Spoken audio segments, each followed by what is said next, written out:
Good morning, convening the Committee on Health and Homelessness. Today is Friday, February 2nd, 2024, 8:30 a.m. We are in conference room 329 at the Hawaii State Capitol. And we are also live via YouTube channel for all of our public members who are listening in and watching, as well as our testifiers via Zoom and in person. Members, we have two pretty robust agendas today. First up on our 8:30 a.m. agenda is House Bill 1778 relating to tobacco products, and this is relating to a proposed flavor ban sale for tobacco products and a repeal of the county preemption law in the tobacco statute. Members, first up, we received over 52 testimonies in support, 63 in opposition, 3 comments, as well as late.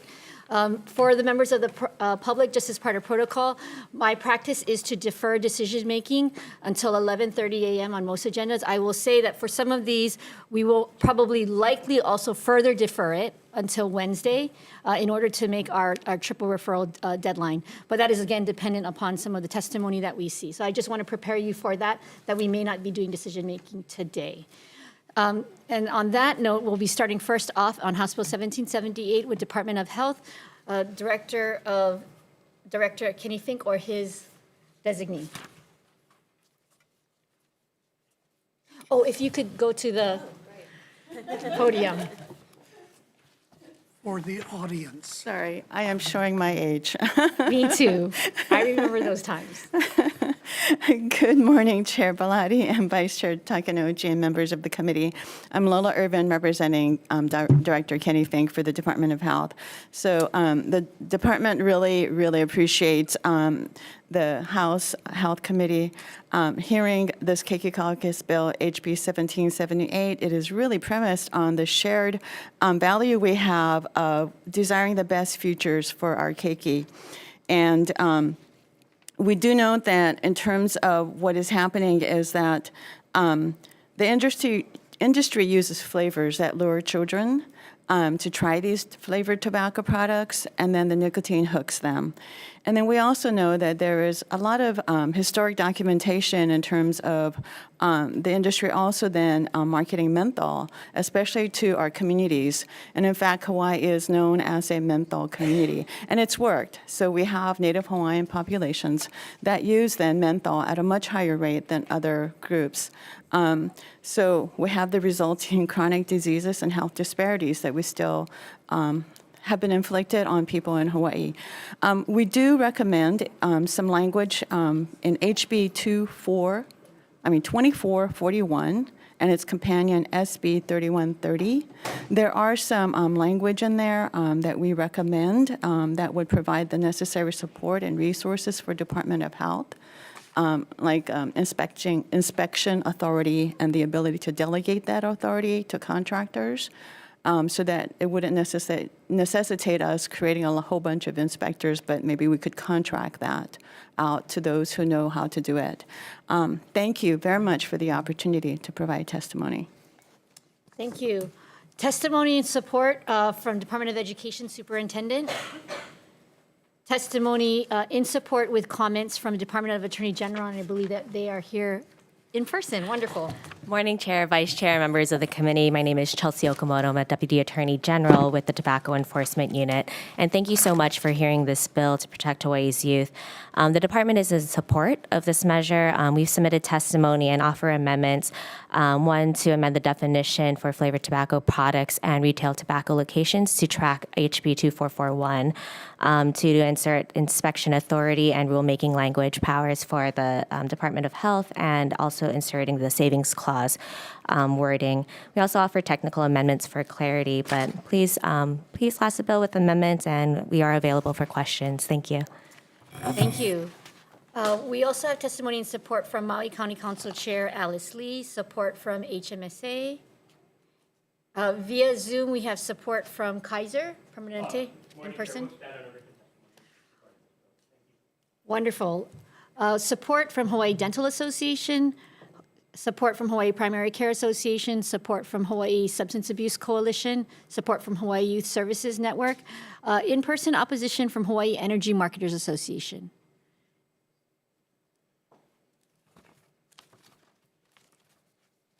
Good morning, Chair Bellotti, Vice Chair Takenouchi, members of the committee, Myung-oh, here on behalf of the Hawaii Energy Marketers Association. We stand on our testimony in opposition. I guess I wanted to share a little bit of a picture. This bill essentially allows the county's authorization to impose and enact their own ordinances. Hawaii Island and Honolulu have done so. So when this bill becomes effect, those ordinances will immediately trigger the ban. So when you think about the amount of funding that is generated from this, it is $100 million from last year, which is the vape law that passed.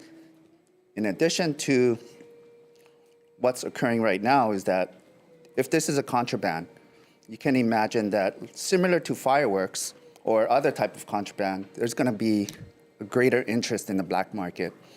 So you have our written testimony. I'm available for questions or comments. Thank you, Mr. Thank you. I think there will be questions, so be sure to stay for all of the people who are here. We have testimony in support from Hawaii Public Health Association, in support from Hawaii Public Health Institute.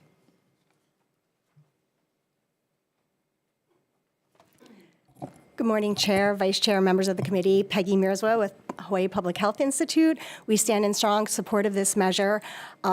As we have said in the past, this is a strong public health measure. The flavors hook kids and the high levels of nicotine keep them there. Those who start using before age 21 find it much harder to quit. And we've found that through a ward poll, 85% of Hawaii voters support a law prohibiting all flavors, including menthol. You know, you've heard me speak many times, but I'm gonna just really send it over to the kids who are amazing, and they are really fighting for something that they see as important to their health and the health of their peers. So thank you so much for hearing the measure. We really appreciate it. Thank you, Ms. Mirzwa. We have testimony and support in person from American Lung Association in Hawaii, Mr. Haro. Happy Aloha Friday. Thank you, Chair, Vice Chair, members of the committee. I'm Pedro Haro, Executive Director of the American Lung Association. We stand in full support of this measure. I just wanted to point out that I believe this is our 10th year that we have been coming back. Some of the youth that have testified in the past have now graduated college, have moved on to their masters and graduated from that. So we believe that it's time for us to be able to take a comprehensive approach to tobacco control. There's certainly been a lot of generations that have been addicted to tobacco, and now with the invention of vaping, we have seen a lot of erosion of the successes that we have made in previous years. So we thank Chair and the committee for hearing this bill, and we urge your full support. Thank you. Thank you. We have testimony in opposition in person from Mr. Brian Fotick, Cigar Association of America and the Pipe Tobacco Council, or his designee. Good morning, Chair, Vice Chair, committee members. William Gua, appearing on behalf of the Cigar Association. The Cigar Association stands on its written testimony opposing the bill, but only as to cigars and pipe tobacco, and opposing the bill with respect to the preemption language on tobacco products. Thank you for the opportunity to testify. Thank you, Mr. Gu. Testimony in support from Hawaii Children Action Network speaks either Zoom or in person. Ms. Cole, Maureen Cole. Good morning. Can you hear me? Yes, we can. Go ahead. Okay. Thank you, Chair Bellotti.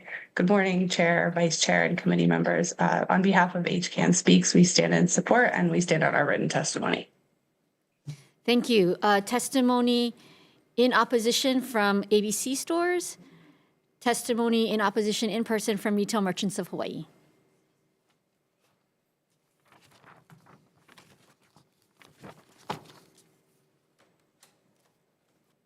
Aloha and good morning. I'm Tina Yamaki with the Retail Merchants of Hawaii, and we are in opposition to this bill.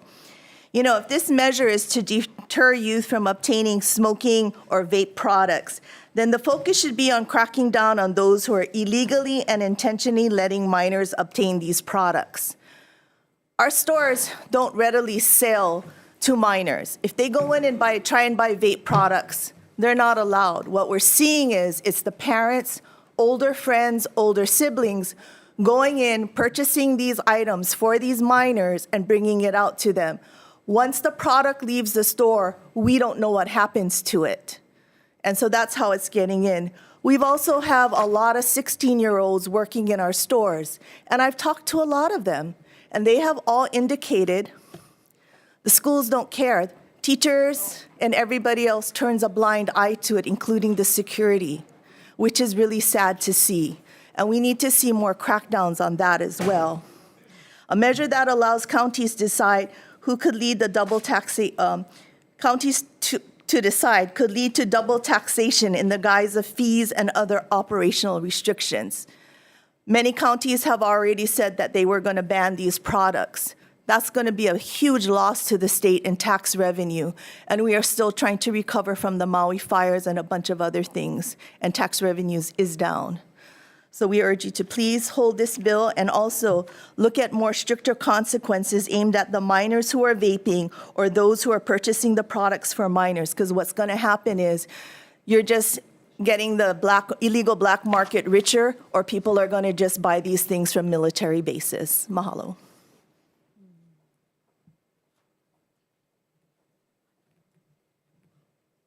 Okay, we have testimony in support from the Coalition for Tobacco-Free Hawaii Youth Council, Luke Itamura via Zoom.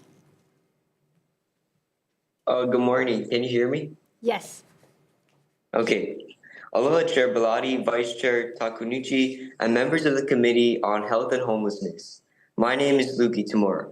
On behalf of the Coalition for Tobacco-Free Hawaii Youth Council, thank you for giving us the opportunity to submit testimony in support of HB 1778. The CTFH Youth Council is a nationally recognized group of youth leaders fighting to envision and create a Hawaii centered on uplifting community public health beyond the reaches of big tobacco. Our council comprises over 80 middle, high school, and college students with representation from across Hawaii's counties.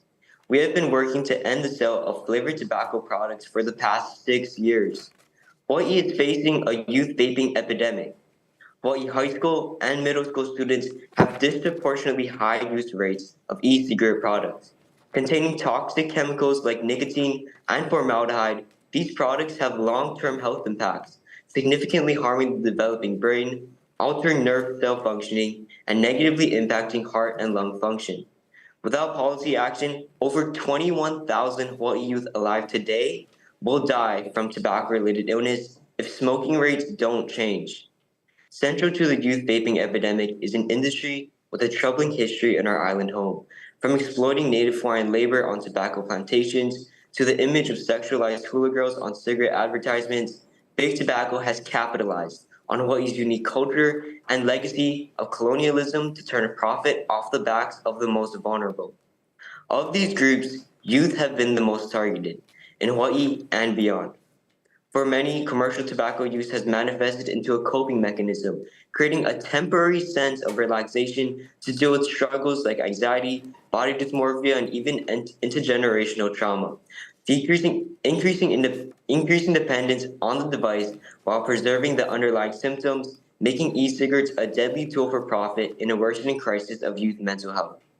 Today, consistent with the countless stories of Hawaii youth fighting nicotine addiction or watching their friends and family do so, big tobacco is exploiting our people, our culture, and our vulnerabilities through the use of flavored tobacco products. Aloha Sun Juice, Lily Koi Lychee, Pastel Guava Nectar, Luau Punch, and Pog are just a few of the more than 15,500 e-cigarette flavors, often designed specifically to entice our local youth. It comes as no surprise then that 81% of youth who ever used tobacco started with a flavored product, and 97% of youth who currently vape use a flavored product. Menthol, in particular, one of the most popular flavors among Hawaii youth, uses added chemicals to create a cooling sensation that, coupled with its minty flavor, makes it easier to start vaping and harder to quit. The industry, which considers Hawaii a menthol state, has invested heavily in promoting these products across the island, driving public health disparities in Native Hawaiian and Pacific Islander communities, with 78% of smokers from these communities using menthol cigarettes. Flavors then are the pinnacle of big tobacco's modern design for Hawaii, creating devices that specifically market to and addict the communities whose systemic vulnerabilities are a direct consequence of the history of exploitation they participated. The industry won't go down without a fight, spending $26 million annually on marketing and hundreds of thousands on lobbying in Hawaii alone. The industry's relentless presence in daily life on the islands isn't an accident. It's intentional. Banning the sale of all flavored tobacco products would work to end this deadly cycle of addiction, manipulation, and exploitation. It's not just Hawaii youth that support this. A 2023 Ward Research poll of registered voters in Hawaii found that the vast majority of voters agree too. Over 70% support a ban on all flavored tobacco products, including menthol cigarettes. We have also received endorsements from over 100 different organizations listed in our written testimony. Last, both the City and County of Honolulu and County of Hawaii have passed bills to end the sale of flavored tobacco products, but we need you to pass HB 1778 for these bills to take effect. On a personal note, at just 13 years old, I was offered a flavored vape by another youth for the first time. This youth smoker used many tactics to peer pressure me to trying it. Their main tactic was telling me that it was a delicious Hawaiian Sun flavor, a local favorite. At that moment, I realized how easy it is to fall for the appeal of flavored vapes. My friends in the 6th grade had also mentioned that they were offered flavored vapes as well. For people as young as 12, flavors like watermelon or Jolly Rancher are an enticing death trap. There's no other product on the market that kills 50% of its users. It's time to put people over the profits of big tobacco. It's time to protect our keiki. Thank you for your time. Thank you. Mr. Itamura, please refrain from comments or clapping. We are trying to make sure that we can move through this quickly and expeditiously. I want to line up the next couple of Zoom testifiers as I go through the list. We have Guy Bentley. You're going to be up next in Zoom, followed by Jeffrey Smith and then Liza Ryan Gill from Zoom. But before we go to them, we do have testimony and support from Hawaii Health and Harm Reduction Center, support from Hawaii Association of Health Plans. And Mr. Bentley, are you ready to go? From Reason Foundation. Good morning. Can everyone hear me? Yes, go ahead. Perfect. Good morning, Chair, Vice Chair. Thank you so much for the opportunity to testify. My name is Guy Bentley. I'm Director of Consumer Freedom at the Reason Foundation, and we're a non-profit public policy think tank. I just want to raise 3 quick concerns with the committee regarding specifically the ban on flavored tobacco products. The first is we would urge the committee and the legislature to look at the experience of other states that have experimented with flavored tobacco bans, such as California and Massachusetts, both of which unfortunately did see very large increases in the illicit tobacco market following those prohibitions, with the loss of hundreds of millions of dollars in revenue, but these products still being available on the illicit market for those who wish to source them. And the second part, it comes from the Massachusetts Multi-Agency Illicit Tobacco Task Force in their 2023 report, which found that after the flavored tobacco ban, the state needed to lease new warehousing to house the vast quantities of illicit product flowing into the state, and perhaps most concerningly, demands for new criminal penalties to tackle this problem. So what we find is what can often start as a sales restriction bill can often, in reality, when it's implemented, become a criminal justice bill without the intention of those who were supporting it. The second is the language of the bill, and that this bill would in fact ban products that the Food and Drug Administration has authorized as, quote, appropriate for the protection of public health, unquote. And these are products that have been through FDA review and been authorized because they are safer nicotine alternatives to cigarettes, helping current adult smokers switch to a safer product, and most importantly, have been found to have minimal or no youth appeal. Under this legislation, those products would not be available to Hawaii smokers to improve their health. And my final point is just praise for the state of Hawaii, because since 2019, youth smoking has fallen by 40%, and youth vaping has fallen by 50%. And I think that's a great testimony to the work of the legislatures, the school system, the parents, and public health officials in Hawaii to achieve such a huge public health gain, but critically, in the absence of a new prohibition policy. So we completely believe Hawaii can continue to advance public health, protect youth, but without the, unfortunately, all too well-known consequences, perhaps unintended consequences that can come from a prohibition. But happy to answer any questions, and you have my written testimony. Thank you so much for your time. Thank you, Mr. Bentley, and please stay on Zoom because I think there may be questions for you. Next up, we have support from Hawaii COPD Coalition. On Zoom, Mr. Jeffrey Smith from R Street Institute, followed by Liza Ryan Gill via Zoom. Mr. Smith, are you there? Yes, I am. Can you hear me all right? Yes, we can hear you. Go ahead. Good morning. Thank you, Committee Chair Bellotti and the members of the committee for taking the time to hear some of my comments this morning, rising in opposition to HB 1778. My name is Jeff Smith. I am a senior fellow on the Integrated Harm Reduction at the R Street Institute. The R Street Institute is a nonprofit, nonpartisan public policy research organization. Our mission is to engage in policy research and outreach, promote free markets, and limited effective government in many areas.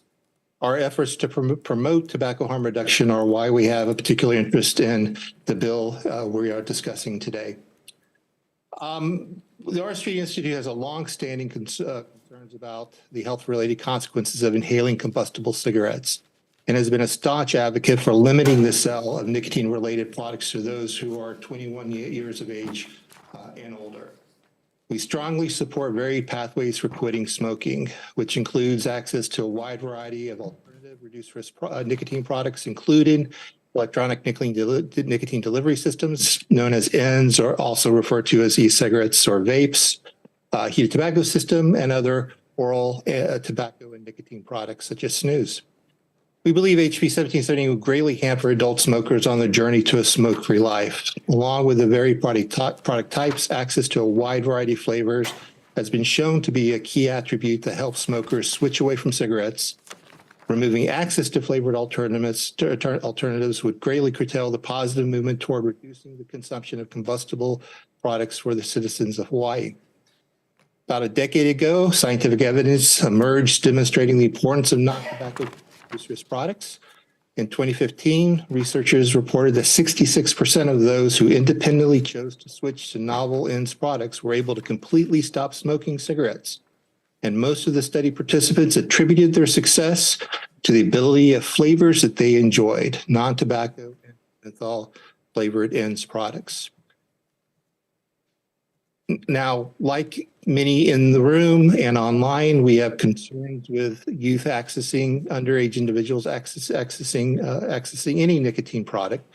And we feel that that changes that have occurred across the nation have improved restriction of these products to youth. And I think that was brought into light with the latest NYTS data, showing the lowest rates and a very nice trajectory of a decrease of underage individuals having access and using these products. Unfortunately, the numbers aren't low enough yet. Low enough for many of us would be zero. We don't want youth to have access to these products.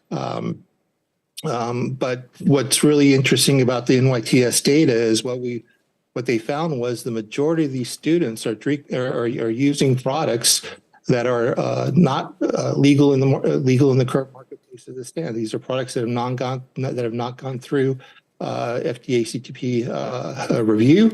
Most of them are illegal products imported from China, and these are the products that have these names that are attractive to kids and designed specifically to attract individuals, not just the adult consumers that should be using these products.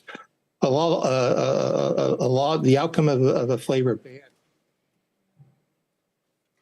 have little effect on the presence of these products in the marketplace. Mr. Smith, I hate to interrupt you, but we have a long list. So if you could wrap up with your concluding thoughts. We do have your written testimony, so we do have that on record. Absolutely. So in general, a more proactive approach would be something like a product directory that helps allow the citizens and the enforcement agencies within the state to effectively remove the products that shouldn't be on the market and keep the products that adult users like and use to replace cigarette use on the market and available to them. The passage of HB 1778 would stop a positive trend of smoking reduction that currently is ongoing in Hawaii in its tracks. And again, more information in the written testimony, and I'll be more than happy to answer any questions when that time comes. Thank you, Mr. Smith. Please stay on. I will have some questions for you at the end. We have next up Liza Ryan Gill, if you can get on, and then next we're going to have Elizabeth Hicks from Consumer Choice via Zoom, followed by National Association of Tobacco Outlets via Zoom, Jamie Rojas. So if you folks can get ready. Ms. Gill? Aloha Chair, Vice Chair, members of the committee, Liza Ryan Gill with Campaign for Tobacco-Free Kids here in Hawaii.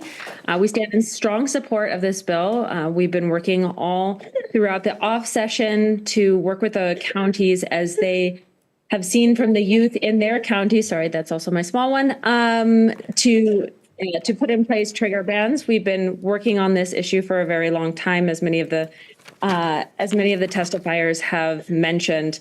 I think one comment that I would like to mention here is really just that the success of those bills at the county level have been because the youth really, really care about this, and they keep showing up every single year.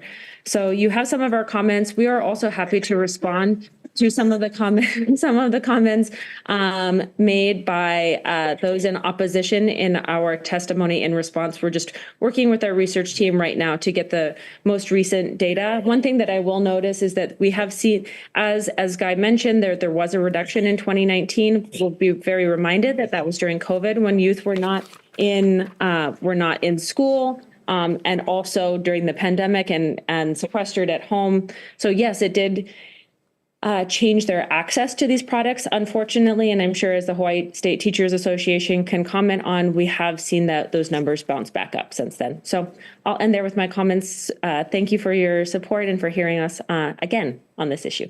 Mahalo. Thank you, Ms. Gill. As Ms. Hicks from Consumer Choice Center logs on, we're going to then be followed by National Association of Tobacco Outlets, Jamie Rojas on Zoom. Samantha Lay, if you're here on Zoom, you're going to be following Ms. Rojas. And then Jinsen Oak and Jasmine Rios via Zoom. Please be ready following these testifiers. So up next is Consumer Choice Center, Elizabeth Hicks. Hi, yes, good morning. Thank you, Chair and members of the committee. My name is Elizabeth Hicks with the Global Consumer Advocacy Group called the Consumer Choice Center. If HB 1778 is passed, there will be too many unintended consequences, which will only exacerbate the problems Hawaii is trying to solve. Enacting a flavor ban for vaping products will push adult consumers to switch back to smoking combustible tobacco. Considering that studies have shown, though, that vaping is 95% less harmful than smoking, and that adults who use flavored vaping products are actually 2.3 times more likely to quit smoking cigarettes, ensuring that adult consumers have access to these products will ultimately lead to fewer smoking-related deaths within Hawaii. If the goal of this bill is to protect youth from tobacco use, well, data from the Journal of the American Medicine Association shows that when flavored vaping products are banned, combustible smoking rates actually increase for youth aged 18 and younger. Also, consumers will look towards the illicit market in order to get access to their preferred flavored vaping products, which is concerning because the illicit market does not adhere to regulatory standards or age restrictions, which makes it a lot easier for youth to acquire these products illegally. Other states have implemented and enforced flavor bans, as Mr. Bentley mentioned, such as Massachusetts and California, which have resulted in lower earnings for store owners and employees, millions in lost tax revenue, and a massive increase in illegal smuggling, both interstate and internationally. Our goal should be to expand adults' choices to quit combustible tobacco and not limit them. Sweden is a fantastic example as to how tobacco harm reduction policies work. As the World Health Organization has announced, they will likely become the first smoke-free country.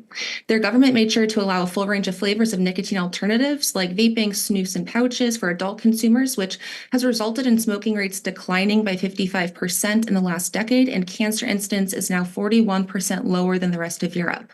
So to wrap up, although this bill is well-intentioned, the proposed flavor ban is misguided. This committee wishes to protect public health, and I respectfully encourage you to reject this bill and adopt evidence-based policies that embrace tobacco harm reduction. Thank you so much for your time, and happy to answer any questions you may have. Thank you, Ms. Hicks. Next up is National Association of Tobacco Outlets, Jamie Rojas. Okay, followed by Samantha Lay.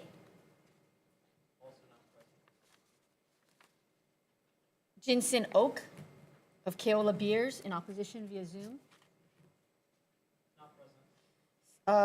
Jasmine Rios via Zoom in opposition. Jasmine Rios? Go ahead. Yes, hello. Hello, aloha chair. I'm just here to oppose 1778 and you have my written testimony. Thank you for your time. Thank you for joining us via Zoom. Members, we're going to go back to the testimony from folks in person. We now have testimony from, I believe, Hawaii Smokers Alliance in opposition, Mr. Zahner, from Hawaii State Teachers Association in person. Aloha, Laverne Moore speaking. Aloha, Chair, Vice Chair, Committee members. Laverne Moore speaking on behalf of Osa Tui, Junior President of the Hawaii State Teachers Association. We stand on our written testimony in support of House Bill 778. But we're going to make comments. We public school teachers in Hawaii, we know that we have an epidemic in our public schools. We do not need research or evidence-based research to tell us the results of e-cigarette use among our youth and our young adults. We witness firsthand every day the effects of e-cigarette use. Our students have reduced impulse control. They have mood disorders. They have deficits in attention and cognition. We have high absentees because of this, and many of our students are having poor grades. This is happening even in the elementary school. By the time they come to high school, they enter school, if they did not be addicts, eager and willing to learn only by getting involved by smoking these vaping-flavored e-cigarettes. They end up senior year not graduating. We teachers want our students to be effective learners. We do not want things that keep them from learning. It's making our jobs hard. They blame the teachers for the low scores that are happening, but they don't realize what we are dealing with in the schools. Many of these students who are addicts have behavior that's uncontrollable, and they affect the behavior of the students who do want to learn. It is really important that Hawaii take a stand on banning flavored e-cigarettes. Adults, you have done your part. You're an adult. You have other means of stop smoking. But please, Hawaii needs to take steps to regulate these products and address the young vaping epidemic. The Hawaii State Teachers Association requests your support for this bill. Mahalo. Thank you. Other testimony from organizations, we have opposition from Volcano Vape Shops, comments from Taxpayers Protection Alliance, opposition from the Consumer Advocates for Smoke-Free Alternatives Association, opposition from BLVKE Liquid. Late testimony from groups that came in include testimony in strong support from the Hawaii State Youth Commission. Person, please come up.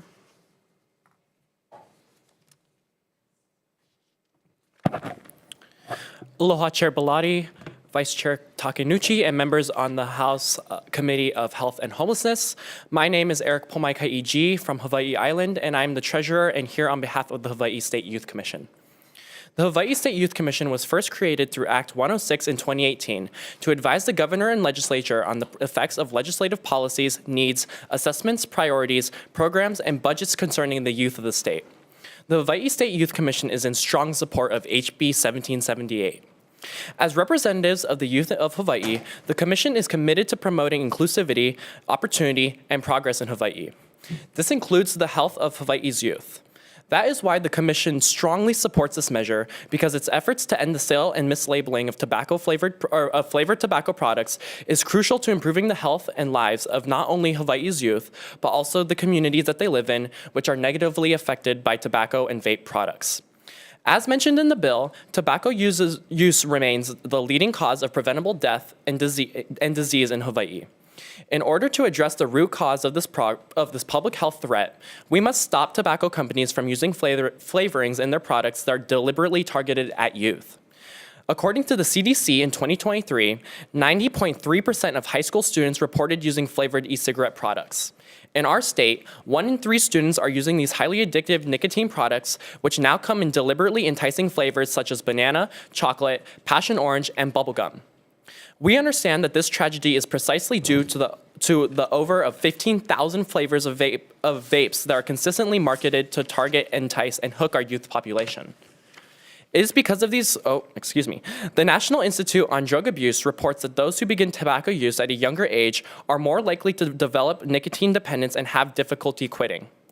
Accompanying this reliance are early cardiovascular damage, reduced lung function, and stunted brain development. Numerous scientific studies demonstrate that, simply put, no amount of nicotine is safe for youth. So we must acknowledge that flavored tobacco products are a severe threat and that ending its sale is a critical and necessary step towards a better future for our youth.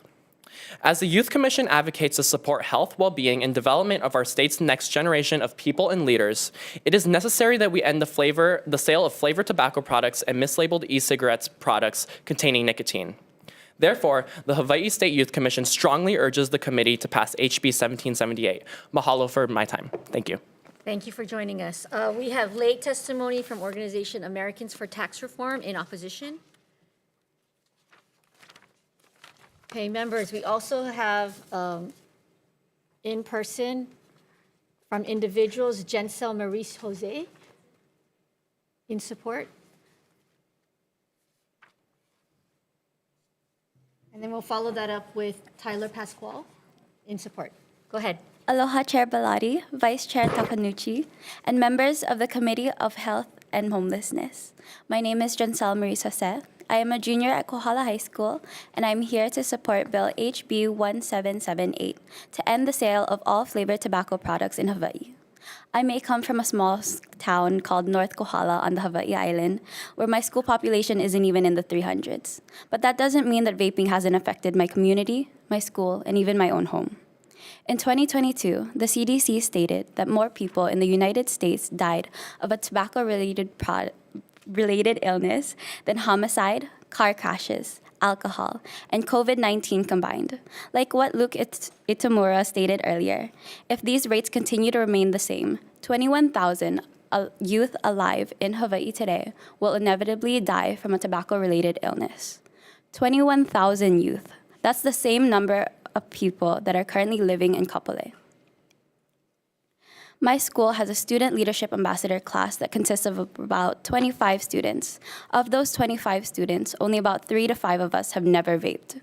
How is this okay? Big tobacco companies are constantly targeting minors by producing and advertising flavors such as strawberry kiwi, watermelon lime, vanilla custard, and Hawaiian punch. Because what's the perfect customer?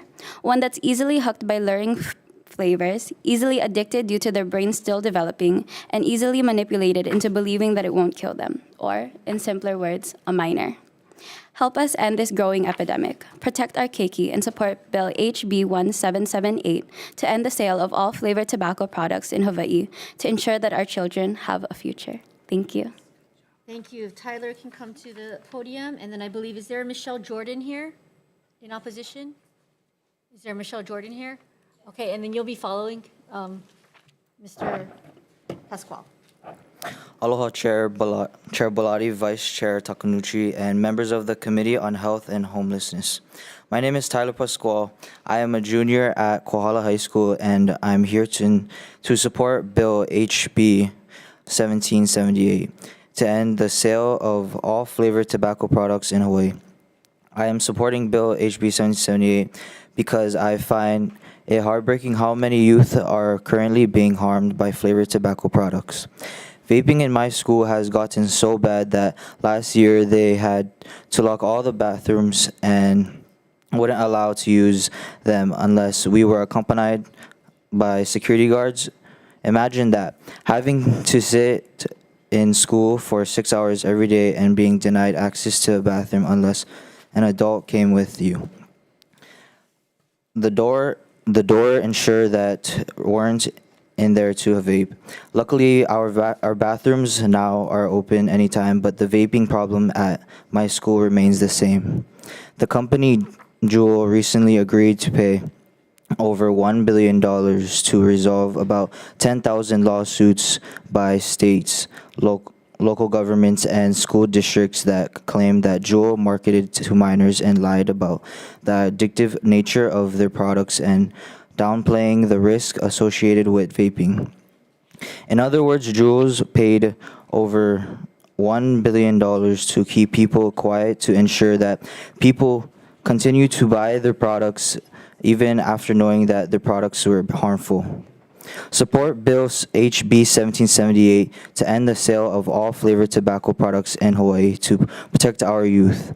The children are our future, but how can our future be clear when it's filled with smoke? Thank you. Thank you. As Ms. Jordan comes up, I believe we have two individuals, one representing an organization on Zoom, and those are the last remaining Zoom testifiers. Please be ready when I call you after Ms. Jordan. And I understand that there might be other testifiers in the room. If you could just, a show of hands, who the additional testifiers are, okay. I will follow you folks up with, after the Zoom, and then we'll open up for questions. Go ahead, Ms. Jordan. Aloha.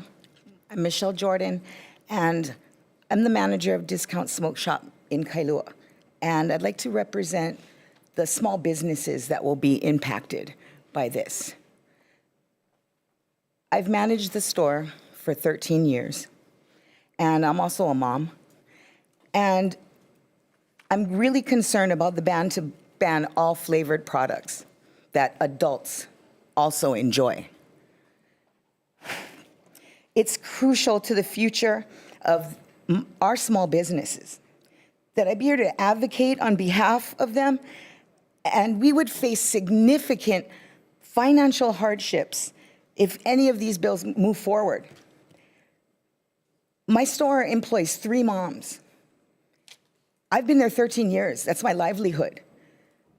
It's a lot of our sales to adults, and if that store closes, that's 3 moms that won't have a job, okay? We make sure we do it by the rules. We sell to adults. And I agree with the previous speaker that once it leaves our store, that's out of our hands, and that's where maybe the enforcement needs to be, with penalties to people who provide it, to sell it, or even to give it, friends, cousins, neighbors, that provide it to these minors, because that's not right. And government sources, youth smoking, historic low, okay? We've seen that education, prevention, cessation support will reduce tobacco use, and we should strengthen our commitment to proven solutions like these, not policies like prohibition, which have a record of failure, like fireworks. Those are banned as well. So thank you for the opportunity to provide testimony today and your commitment to doing what's best for our entire state. Appreciate it. And thank you. Thank you for being here, Ms. Jordan, and for taking the time out of your day, for everyone to taking out their time out of their day. We have up next on Zoom, the last 2 Zoom testifiers, Keisha Madriaga, followed by Dennis Hull. Keisha?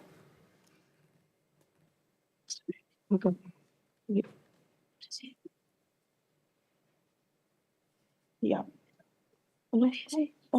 Aloha, Chair Bellotti, Vice Chair Takanochi, and members of the Committee on Health and Homelessness. My name is Keisha Madriaga. I am a 5th grade student at Waimea Elementary School. I am also a part of the Hawaii Island Youth Academy. You have my written testimony, and I apologize for my late testimony. I strongly stand in support of HB 1778 to end all flavored tobacco product sales in Hawaii. It is crucial that we take action to protect our peers from the harmful effects of tobacco use. I have witnessed many of my peers that quickly get addicted by this addictive substance at such a young age. Like mentioned previously, believe or not, it happens to our elementary schools as young as 2nd grade. Banning flavored tobacco products is a step in the right direction towards achieving this goal. By removing these enticing products from the market, we can prevent our young youth like myself from ever starting to use tobacco in the first place. 8 in 10 youth who currently use e-cigarettes reported they started with a flavored product. I urge our policymakers to recognize the urgent need for action and to support HB 1778. By ending the sale of flavored tobacco products, we can protect our young people, improve public health, and create a brighter future for our community. Please take action into consideration our education and our future. Let's work together to make our state a place where healthy living is prioritized and where our young people are not lured into dangerous and addictive habits. Mahalo for your time to testify. Thank you. Next up is Mr. Hull from Americans for Tax Reform, and we have two final testifiers in person. I do want to caution, we have other bills on this agenda, so we do want to encourage folks to summarize. So Mr. Hull, we do have your written testimony. Go ahead. Excellent. Thank you, Madam Chair, members of the committee. My name is Dennis Hall of Americans for Tax Reform.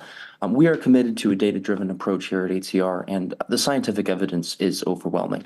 Not only are vapor products 95% safer than cigarettes that we know to be deadly, but they are also the most effective way to quit smoking. You have a 323% higher chance of stopping this deadly habit, and flavors are a very important part of creating that incentive for smokers to make the switch.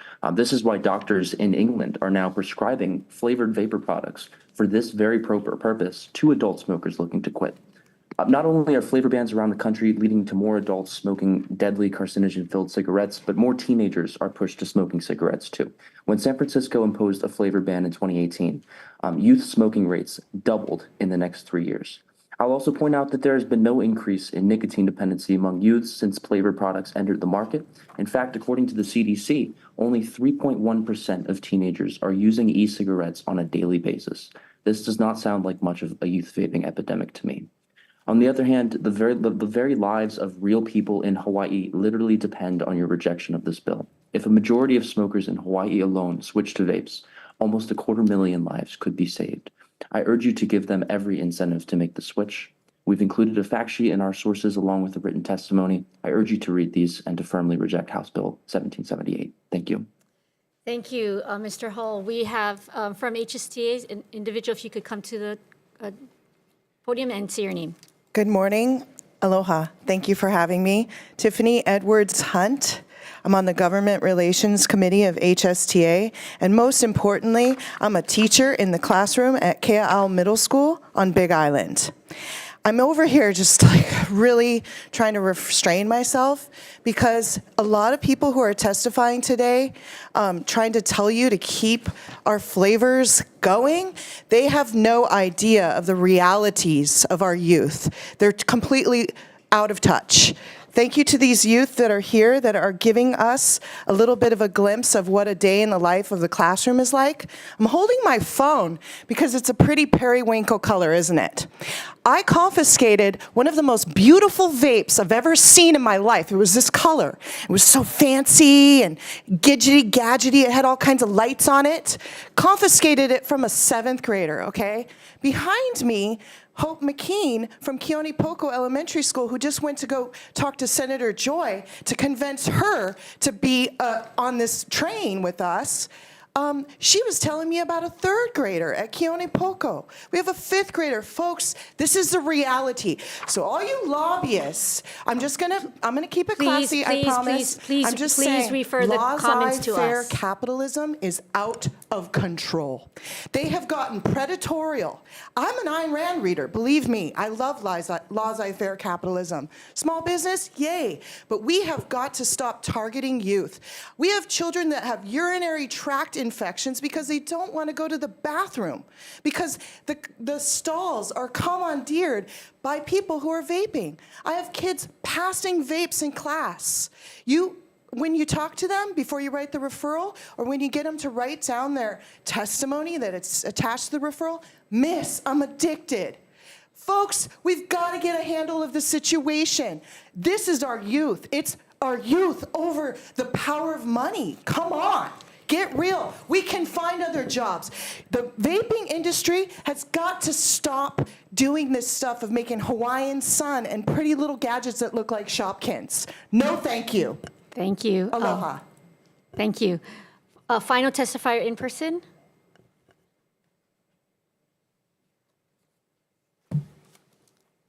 Aloha, Madam Chair, Madam Vice Chair, and committee members of the House Committee on Health and Homelessness. I'm submitting testimony in support of House Bill 1778 in relation to ending the sale of flavored tobacco products.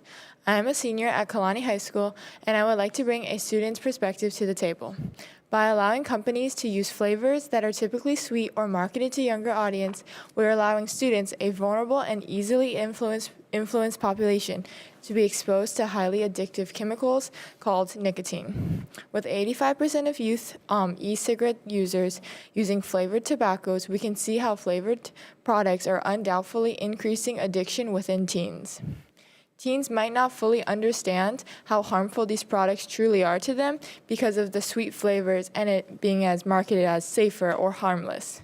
We need to put Hawaii's children first and not the interest of tobacco industry. Thank you for your consideration. Thank you. Okay, one last call for testifiers on this measure in person via Zoom. Seeing none. Okay, I'm going to exercise my discretion as chair members. We're going to take up the testimony for the second bill, House Bill 1563, which is related specifically just to the ban. I'm going to urge folks, because many of the testifiers are similar on both bills, that if you do want to add to your testimony, it be to be focused on the preemption portion of House Bill 1563. And then, members, we will open up to questions as questions will affect both of these bills. For the public, we received 41 testimonies in support, 61 in opposition, comments, and we did receive some late testimony that we may be receiving. In person, Department of Health. And again, would appreciate if you're not adding to comments about the repeal, if you could stand on your written testimony, that will help us move forward. Thank you, Chair Bellotti and Vice Chair Takanouchi, and members of the committee. I'm Lola Irvin, representing Director Kenny Fink for the Department of Health. From the Department of Health's perspective, HB 1563, we support it as a power-sharing bill. This really responds to the request that we have gotten from the counties that we do something about the availability of the flavored tobacco products that are luring our youth. And they had this power until Act 206 was passed in the 2018 session, and the counties were not aware that their authority would be preempted. And so having seen the high rise of e-cigarettes over the years, and Department of Health has been coming forward and asking for help with it. I think in terms of the counties, they have also been asking for the ability, the authority to really protect their youth. And so we do ask for the return to power for the counties as well. Thank you for the opportunity to provide testimony. Okay, we have next testimony from Attorney General's Office, followed by Kaiser Permanente, and then Hawaii Public Health Institute. Good morning, Chair, Vice Chair, members of the committee, Deputy Attorney General Ashley Tanaka with the Tobacco Enforcement Unit. The department submitted comments essentially recommending that Hawaii Revised Statute Section 328J-11.5 be repealed in its entirety. In the alternative, we recommend that HRS Sections 328J-11.5 subsection C, as well as 328J-15 subsection B, those amendments be removed from the bill. Thank you for the opportunity to testify, and I'm available for questions. Okay, next up, we have Kaiser Permanente via Zoom if they're present. Next, Hawaii Public Health Institute, and as Ms. Mears was coming up, it's going to be followed by Hawaii State Teachers Association, Hawaii Energy Marketers Association. Go ahead. Good morning, Peggy Mearswell with the Hawaii Public Health Institute. We stand in strong support of this measure. Many of the comments reflect Department of Health's comments. Prior to 2018, the counties were passing really responsible, strong public health measures like Tobacco 21 on Hawaii Island. The state soon followed. The counties also passed smoke-free workplaces, air laws prior to the state.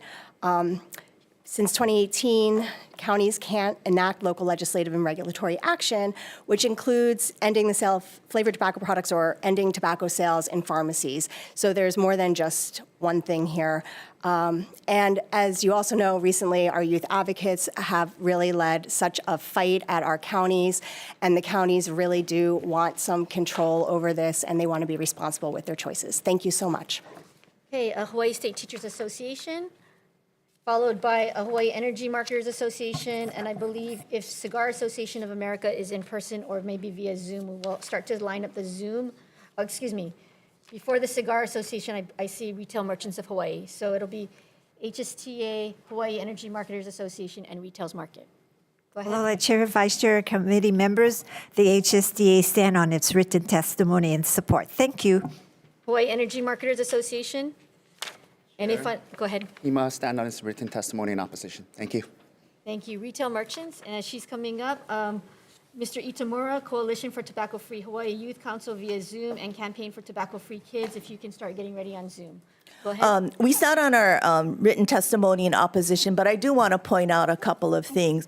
You know, people want to ban flavors and stuff, but fentanyl, meth has also been banned, but apparently it's readily available in our communities. And also, too, when you do a ban, what people end up doing is they try to make their own cigarettes and vape products on their own through DIYs. I'm sure you've seen them on YouTube on how to do it. And a lot of times people get sick because they don't do it the correct way. So kind of consider that as well. Thank you. Thank you, Ms. Yamaki. Next up is Coalition for Tobacco-Free Hawaii. Luke Itamura. Aloha, Chair Bellotti, Vice Chair Takunuchi, and members of the Committee on Health and Homelessness. On behalf of the Coalition for Tobacco-Free Hawaii Youth Council, thank you for giving us the opportunity to submit testimony in support of HB 1563.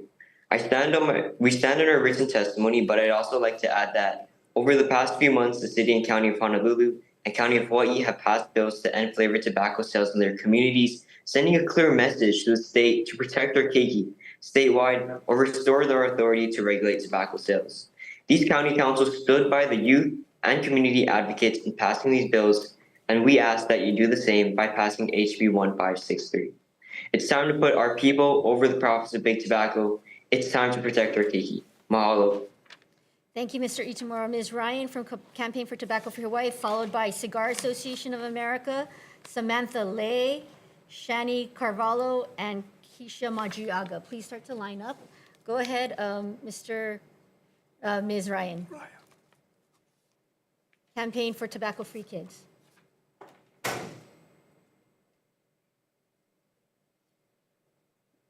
Cigar Association of America. Oh. Cigar Association of America stands on its written testimony in opposition. Thank you, Mr. Gu. Samantha Lay via Zoom, followed by Shani Carvalho. Not present, Samantha Lay. Shani Carvalho is saying. Keisha Madriaga via Zoom, Not present. followed by Jasmine Rios and Jamie Rojas. Go ahead, Jasmine Rios. I stand on my written testimony and oppose with the bill. Thank you, Ms. Rios, for joining us, and Jamie Rojas. Any other testifiers via Zoom?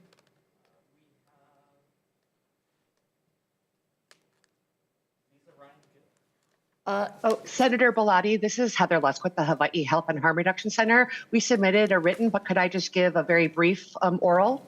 Ms. Lusk, can you hold on? Yes, go ahead. We will take the testimony of H3RC. Go ahead, Ms. Lusk. Thank you. So Heather Lusk with the Hawaii Health and Harm Reduction Center. The reason I wanted to, in addition to standing on our testimonies, I've heard several folks talk about harm reduction from the continent and really wanted to highlight that harm reduction in Hawaii is supporting this measure. And the reason is because we fully support vaping as a harm reduction method for those that are already smoking. But the data in Hawaii is incredibly clear that vaping is leading to new smoking among adolescents. We heard all of the stories. And so I just wanted to really highlight that at least for harm reduction here in Hawaii, we are proud to support this bill because, again, we see harm reduction for people already smoking, but unfortunately vaping has been a pathway to many new dependence on nicotine and all the harms you've heard today. Thank you for an opportunity to highlight why we feel that this is a harm reduction measure for adults still smoking, but that the data is very clear that we need to have this ban in order not to start new nicotine users. Thank you. Thank you, Ms. Lusk. Okay, we have Liza Ryan Gill for Campaign for Tobacco-Free Kids via Zoom. Aloha, Chair, Vice Chair, members of the committee. Apologies for not being able to get on earlier. We are going to stand on our written testimony and support. We've been in that room and provided testimony so many times on this bill. And to back up kind of Heather's testimony, for every one adult that switches to an e-cigarette, we know that 81 children begin a nicotine habit. So those are just some of the realities that we have to deal with. And otherwise, you have our testimony and support. Mahalo. Thank you, Ms. Ryan Gill. We have late testimony members from Hawaiian Royal Trading Company in opposition, American Tax Reform in opposition. Any other testifiers in the room? Mr. Haro from American Lung Association of Hawaii. Apologies, I thought I had submitted written testimony. I'm not sure, but I'll go ahead and resubmit. Pedro Haro with the American Lung Association. Thank you, Chair, Vice Chair, members of the committee. One of the things I wanted to point out, obviously this bill is trying to bring back the ability for counties to be able to deal with issues that they see as local and important. We have a history of, obviously, of doing that with tobacco control. A lot of our state policies were first adopted in counties were to be able to be workshopped and worked out before they came to the state. We're definitely supportive of that. And one thing that I want to point out, that to go the other way, because the UK is actually announced 5 days ago, this Monday, that they will be banning disposable e-cigarettes and be restricting flavors in order to curb their incredible rise in youth vaping. So as you hear testimonies using the UK as an example, sure, let's go ahead and use the UK as an example, which as a country has now announced that they will be banning disposable use and restricting flavors. Thank you. Thank you, Mr. Haro. No other testifiers in the room? Okay, members, just as a matter of protocol, I want to just announce our 9:45 agenda. I'm going to open it up at 9:45, but we will take up that agenda at 10 a.m. to allow for us to finish this agenda. Members, we're going to take questions on both of these bills, House Bill 1778 and House Bill 1563, as it really covers the same topic. So members, opening it up to you for questions. No questions, members? All right, I will have some questions. Attorney General's office, I don't know, it's Tanaka and Okamoto, Ms. Okamoto. I did not see in the testimony anything about what is happening with the Juul settlement. Can you shed light on what the settlement is with that and their actions for youth vaping in this state? And I'm specifically asking about the agreement that the Attorney General's office has with Juul Labs. Oh, perfect. Thank you for the opportunity to expand on the Juul litigation. So the Attorney General, there are two parties that the Attorney General has in that suit. It's Juul as well as Altria. Juul did settle, however, the Altria lawsuit is ongoing. As far as the Juul agreement, consent judgment was filed in that, where the state of Hawaii is receiving funds. I can have the Department of Health also testify on what they're doing with those Juul funds. As far as the regulations in that consent judgment, there were, how would I say, they were very cognizant about making sure there were provisions in that consent judgment to address youth access as well as youth marketing.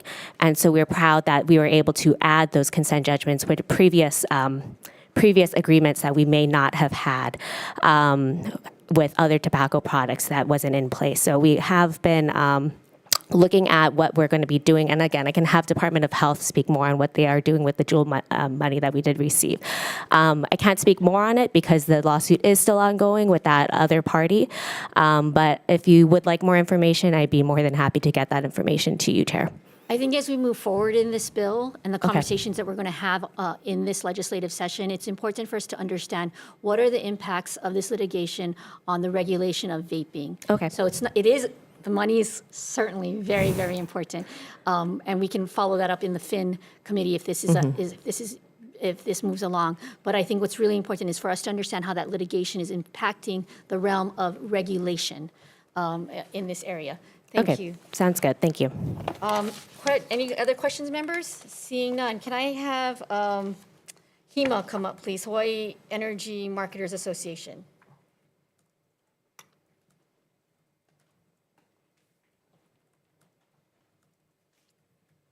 Hello, Chair. Thank you. I hear loud and clear the desire for small businesses that we need uniform state regulation of products.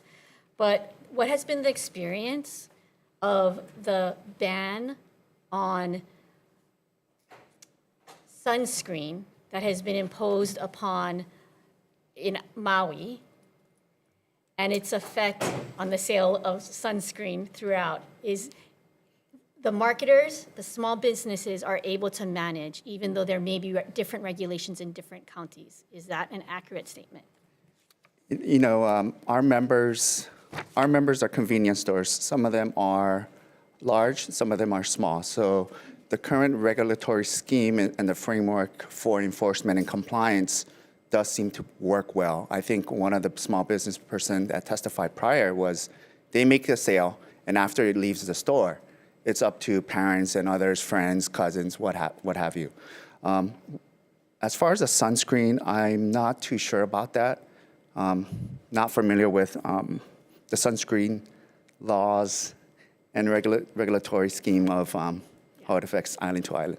What I would just share with you is that we already have a situation where counties have been authorized to, and they do have laws, and our small businesses are able to manage that. I'm sure everyone will eventually comply. I mean, that is whatever the law would be. I think I would also probably add that sunscreen is different from a tobacco product tax because there are major distinctions. Sunscreen, I mean, lack of a better term, is not a sin compared to alcohol or tobacco. But none of these bills are asking for taxes at this point. No, it isn't. But in terms of just the comparison. Okay. One further follow-up question. If the preemption laws were to fall, what is the ramp-up time small businesses would need to ensure? Because I think one of the things that we saw with the sunscreen ban is that we have to build in time for the small businesses to be able to, one, effectively, I think they should be entitled to sell their product without any penalty, and then begin to comply. What is the compliance time you would need? Basically, the lead time. How much it is for them to get rid of and sell all their inventory. I can get back to you on what that is, I the estimated. That's a fair question to ask. Absolutely. Yeah, and I also think it should be a longer period of time because there probably is a lot of products. So I think a 1 to 2 year frame, I know people would not be happy with that, but I do think that that is a potential that we would need to look at. So please come back to us with that question. Absolutely, Chair. I think you might have to stay here. Is anyone here from the Retail Merchants of Hawaii? So I understand, and you're on the hot seat. Please let everyone know if you're testifying in this committee, there are always going to be questions, so stick around. Mr. O, the concern about double taxation is a real concern. So if the preemption was limited to tax, but the regulation of sales and other regulations was open to the counties, that would solve the problem of taxation, wouldn't it? In terms of, well, let me put it this way. The collection of taxes for tobacco is through the state. The enforcement of tobacco products is through the state. So it would be a matter of time for the counties, if they so wish to enact the ordinance and enforce it, possibly could potentially lead to a double tax. I'm not too sure, but that is possible. It is within our regulatory to continue to preempt It is up to the taxation. policymakers, correct? Okay. Are you aware in the county of Hawaii and city and county of Honolulu, if in the ordinances that they've passed, they have enforcement mechanisms? I don't believe they do. Okay, thank you. Again, as we move forward, I think this is a question you should continue to raise. And I hope the city councils are listening because they should also be considering this option and the concerns that you will raise if their laws were to go into effect. I have one final question for Mr., and I hope you're still there, R Street. Thank you, Chair. Thank you, Mr. O. Oh. I'm not Mr. R Street, but I appreciate the. Yeah, I know. I apologize. Designation. Mr. Smith. Sure. In your testimony, you testify about House Bill 2794. Yours is the only testimony that includes a state product registry.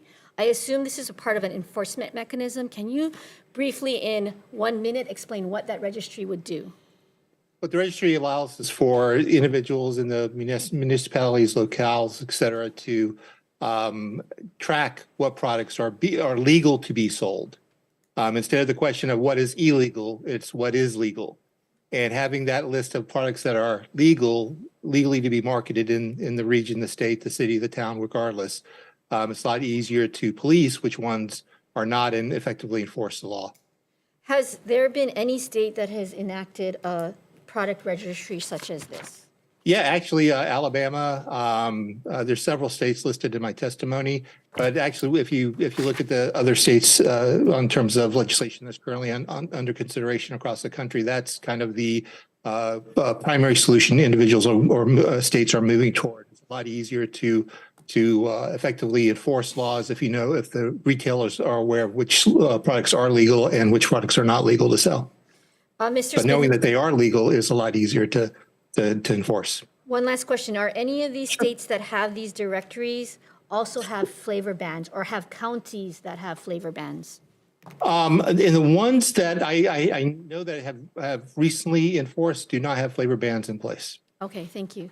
Thank you so much. And again, I encourage you to continue to stay on this because this is a topic of great concern in our state. As we see, we have testifiers from throughout the state coming. I see Ms. Yomaki. Ms. Yomaki, if you want to come to the podium. And just the question is the concern about double taxation. If we are able to regulate the preemption and only allow for regulation on other portions to the counties, would that solve the taxation issue? I'm not sure. I think part of it is they may not call it a tax, but they'll call it a fee or something else to add on to there, is what our concern is. Okay, fair enough. Thank you, Ms. Yamaki. Members, any other questions? Seeing none. All right, we're going to move on. Before we move on, we have to move on. We have to wait until 9:45. We're going to move on to House Bill, third on the agenda. And again, for those who are here, I will defer to DM on these two measures at 11:30. Likely, it's going to be further deferred because there has been a lot of testimony that has been offered today. Moving on to House Bill 2806. This is relating to the opioid litigation proceeds. We have testimony members in support from 8, 1 in opposition, 2 comments. We'll start up. This is members.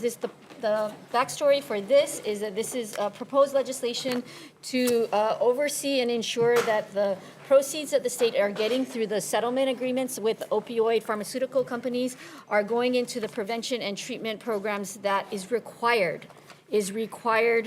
by the settlement agreements that states are entering into with numerous pharmaceutical companies throughout the nation. First up, we have comments from Department of Health, Behavioral Health Administration. Mr. Valera? So it's Director Fink or his designee, Mr. Valera? Good morning, Chair Velati, Vice Chair Takanuchi, members of the committee. I thought you were going to bring up Grant. We'll have both of you come up, but go ahead. Okay, so, sorry, my throat is dry today. So we do have comments, and one of the things we we do ask for is time to propose some specific amendments to the bill. It's maybe a few more days. What we have found so far, and our following comments is that the bill should have some definitions that are consistent with the current MOA that's in place between the state and the counties, because that MOA has language that is consistent with the national settlement agreement that multi-states have entered into in settlement with these manufacturers and distributors. The second thing is that the bill does not supersede the state agreement with the counties. And the council that's named in the bill, that's created in the bill, would have to coexist with the existing advisory committee, which was established through the current MOA between the state and the county. So somehow amendments would have to be crafted for these two, for this council to coexist with the current advisory committee that's in place. And I think that's it. We hope to craft some specific amendments. We just ask for more time. Thank you so much. Thank you, Standing by Mr. for Valera. questions. We're going to continue on with testimony, but let me take a recess. I have to open up the 9:45 a.m. agenda. For those of you who are here for the 9:45 a.m. agenda, we're going to start up at 10 a.m. So you're welcome to stay in and listen. So recess, 8:30, open 9:45, recessing that until 10 o'clock a.m., closing that, opening back up the 8:30 a.m. agenda. And next up, we have comments from Mr. Salaveria. Support in person from Mr. Alan Johnson. Support from Heather Lusk of H3RC. In opposition, we have Mr. Yamachika from Tax Foundation of Hawaii via Zoom. Good afternoon, Chair Bellotti, members of the committee. This is Jade McMillan on behalf of Tom Yamachika and the Tax Foundation of Hawaii. We have submitted comments on the measure. I do apologize if the opposition button was clicked, but we are submitting comments on the measure. In general, we at the Tax Foundation are not fans of special funds, and that is our primary point in our comments. Thank you very much. Ms. McMillan, can you be sure to stay on because I will have some questions for Tax Foundation of Hawaii at the proper time. Members, we also have support from Fri Hawaii, who is on via Zoom. Ms. Lusk? Any other testifiers in the room? Yes, Chair, just quickly, Heather Lusk, actually both with Fri Hawaii and the Hawaii Health and Harm Reduction Center, will stand on my testimony, but just want to highlight really appreciating the adding the community to the council that will help make these decisions and really encourage at least one member to be from the Hawaii Substance Abuse Council or somebody actively providing substance use treatment. Thank you for the opportunity to testify. Thank you, Ms. Lusk.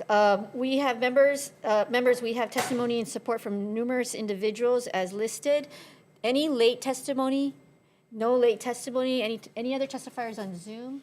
Any other testifiers in the room? Seeing none, members, questions? I have a question. Mr. Valera, if you can bring up your staff, the new coordinator for the opioid settlement Chair, project, and I'm going to let you do the introductions, and then I will have some questions for both of you. Okay. Thank you, Chair. So I want to introduce Grant Gaventer, who comes to us and just came on board about a month ago. He is the opioid settlement coordinator. So, and he's been doing a good job so far. Mr. Gaventer, can you please describe what your position is and what you will be overseeing as the coordinator? Good morning, Chair Bellotti, Vice Chair, members of the committee.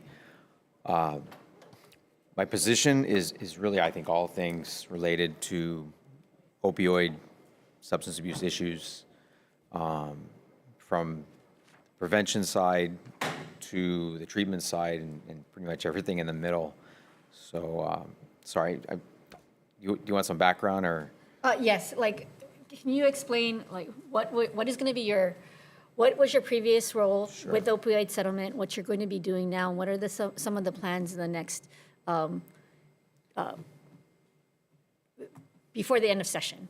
And if you could really keep it to 2 minutes. Sure. So I've only been with the department for a month. I came over from the Attorney General's office where I was practicing civil law for the last 5 years. And before that, I was with the state public defenders for about 14 years. In that capacity, I basically did work in the criminal justice system, a lot of work at the jails, a lot of folks who had substance abuse issues. So I'm pretty well versed with the subject area. So in terms of what would we be doing, I think my strategy so far, and everything's subject to change, is really do everything at the same time because everything is urgent. But focusing first with just kind of identifying how, or where the biggest issues are with opioid use. You know, there's a lot of material to read, and I've been reading it for the last 4 weeks. But kind of figuring out what the capacity is within the state, where capacity needs to be increased, both really on all the islands. Figuring out where the bottlenecks are to get people into treatment, people are on the waiting lists and things of that nature. And where when we do expand, where it would be best to expand and who are the best partners to work with, best positioned. Mr. Gavender, Yeah. let me clarify my question a little Sure. more. What is your roles with respect to the opioid settlement funds Yeah. that the Department of Health has control over as the recipient of those funds pursuant to the master agreement? So I'm really focused on probably just, well, first, I guess guiding, perhaps, maybe is the best word, the HOSAC, the committee, on maybe what some of the best options are available to utilize the funds.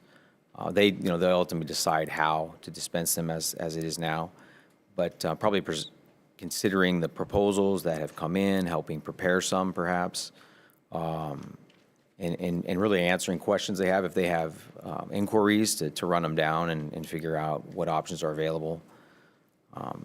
For the education of the committee, as well as the public, because I think there's some misperceptions about what this agreement says. HOSAC is an advisory committee, but it's a committee that is designated by the settlement agreement to have the authority to decide how these monies are spent. Is that correct? I think that's correct, yeah. Okay. As I understand it, that's Okay. correct.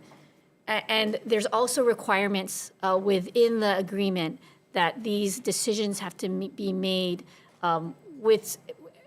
based upon different criteria in the agreement so that they can only be used for certain kinds of programs and treatments. Is that also correct? Can you shed some light on that? Yeah, I mean, I think the controlling authority is the master settlement agreement that the state entered into with the pharmaceutical companies and the other defendants. So whatever is within that document is controlling. You know, I'm not practicing law at this time, but my reading of the document is that it's very broad in terms of what can be done.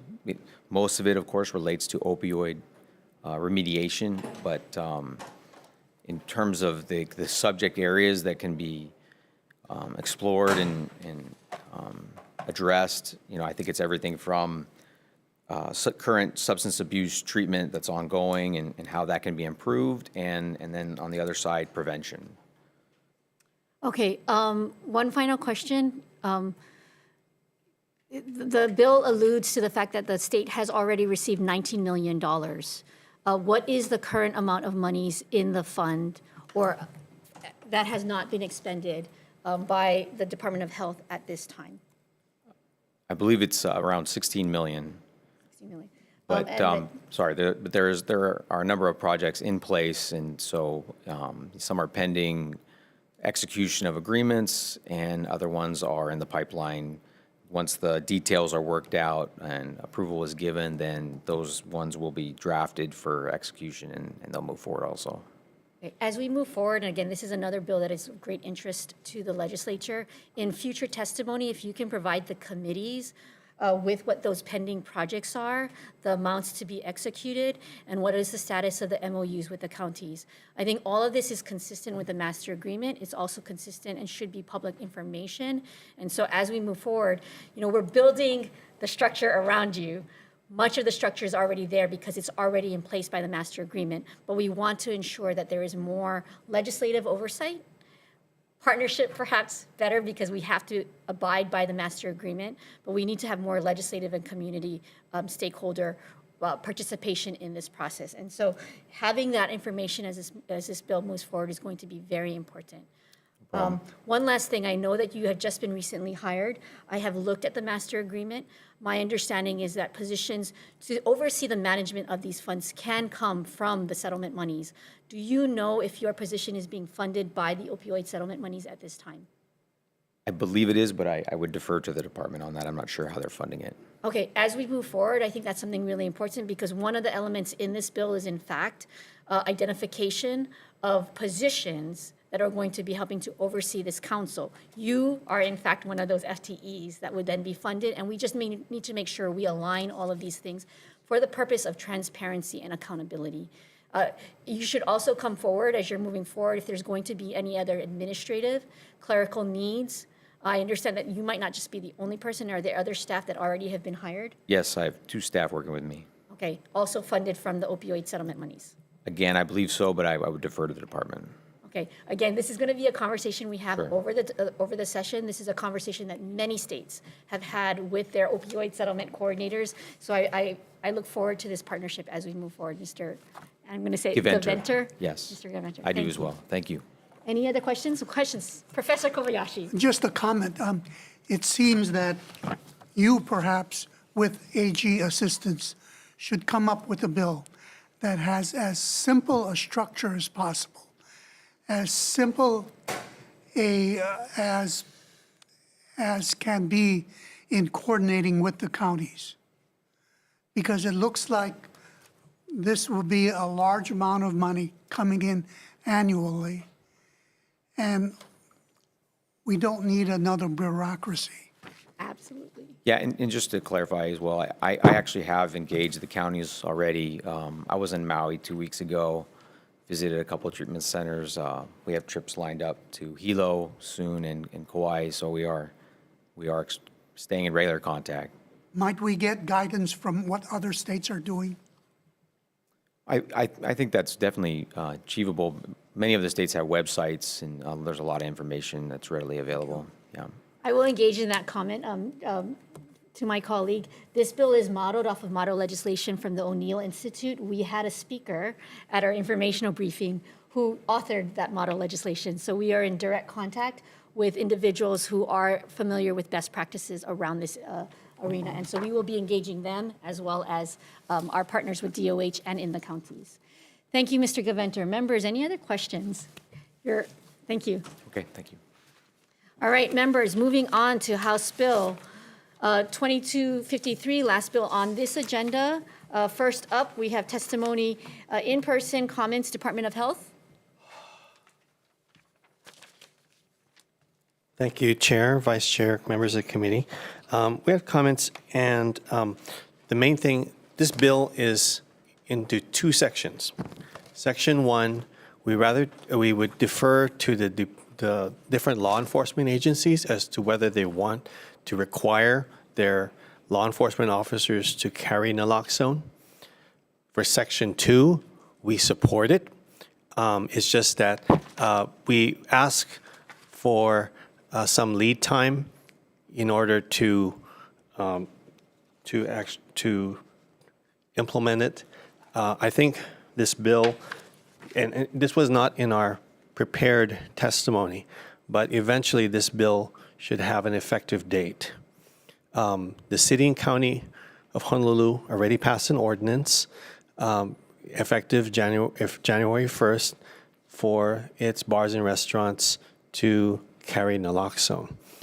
So I believe the mayor signed that in July, and effective July of last year, 2023, effective January 1st. So I believe we should eventually ask for a similar lead time of 6 months to start preparing. But we would also, the Department of Health would also would need to coordinate closely with the Liquor Control Commission, which is currently responsible for administering the ordinance that's currently in place. Because now you have 2 bodies looking at whether they are carrying an available supply of naloxone. So there's some coordination. That's it. Thank you, Mr. Valera. Testimony from Department of Law Enforcement in support. Comments, Honolulu Police Department via Zoom. Thank you for being so patient if you are still there. Yes, good morning, Chair. I'm Don Manzano, acting captain of the Training Division, Honolulu Police Department. The HPD supports the intent of House Bill 2253 with concerns on some language, and we stand by our testimony. Thank you, officer. We have testimony in support via Zoom by Heather Lusk of H3RC. Yes, thank you, Chair, Vice Chairs, and members of the committee. We stand on our strong support and just want to highlight that just recently a Zippy's employee saved somebody's life because of the Bill 28 that has this in bars and restaurants across the island of Oahu, and very much support this measure going statewide. And also appreciate that most of our law enforcement already carry, but any support we can give them to, again, save lives and support each other, we support. Thank you for the opportunity to testify. Thank you, Ms. Lusk. Members, we have testimony support from Hawaii Substance Abuse Coalition, individual in opposition, Mr. Victor Ramos. Any late testimony? Seeing none. Any other testifiers via Zoom? Any other testifiers in the room? Seeing none. Members, questions? Go ahead, Representative Kobayashi. For the Department of Health, are you aware that there is a constitutional requirement that if the state mandates something to the counties, the state must pay a portion, unknown portion, of what it mandates? So when we say shall, it becomes a state mandate to the counties. I mean, for myself, I would suggest that language be put in to say, officers may carry instead of shall carry. And perhaps the word may be inserted several places. Understood. Thank you, Representative. Thank you, Representative. Thank you, Mr. Valera. Any other questions? Seeing none. Okay, members, we are done with our 8:30 a.m. agenda. We're going to recess until 11:30 a.m. for decision-making on that agenda.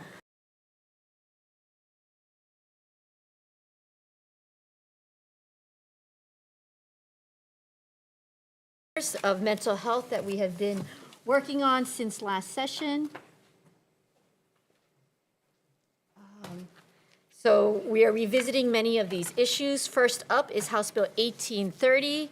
Members, we received 54 testimonies in support, 0 in opposition, 3 with comments.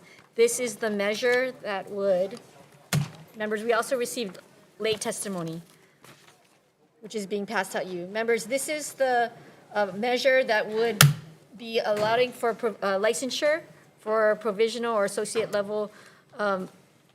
It would allow for provisional or associate level licensure for marriage and family therapists, mental health counselors, psychologists.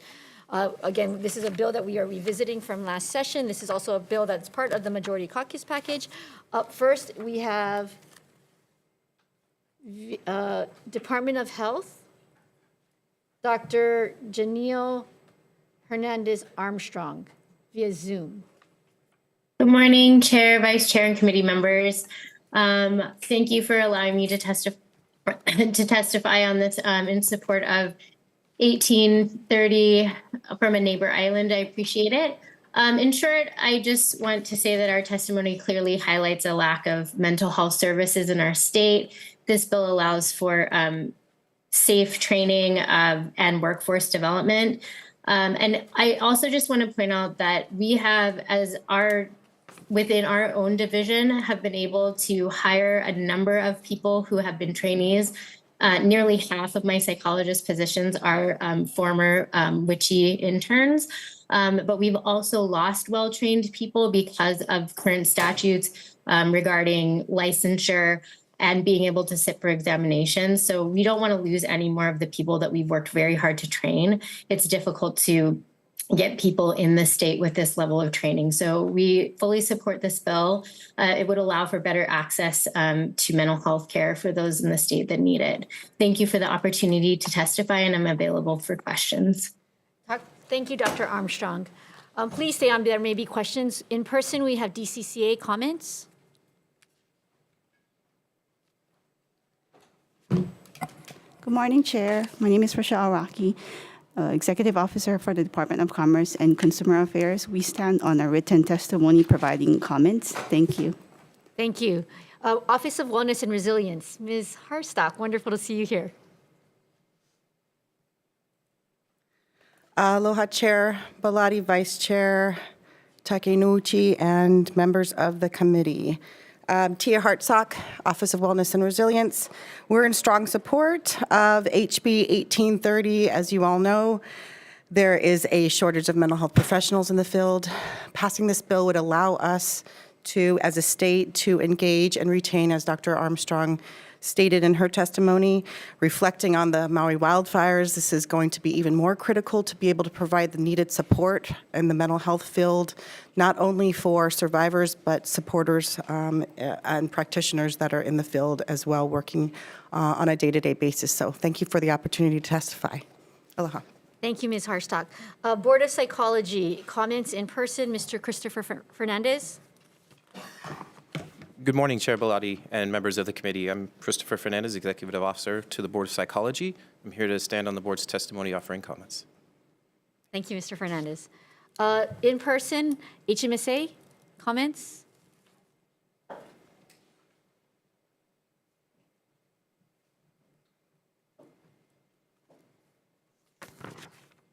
Morning, Chair Bellotti, Vice Chair Takenuchi, members of the committee.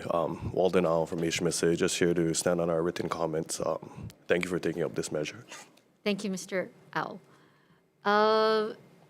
In person, National Association of Social Workers, Hawaii chapter. Aloha, Chair, Vice Chair, members of the committee. My name is Becky Gardner. I'm here on behalf of the NASW Hawaii chapter. Chair, you have our testimony. We've included a lot of technical details about some amendments that we're requesting.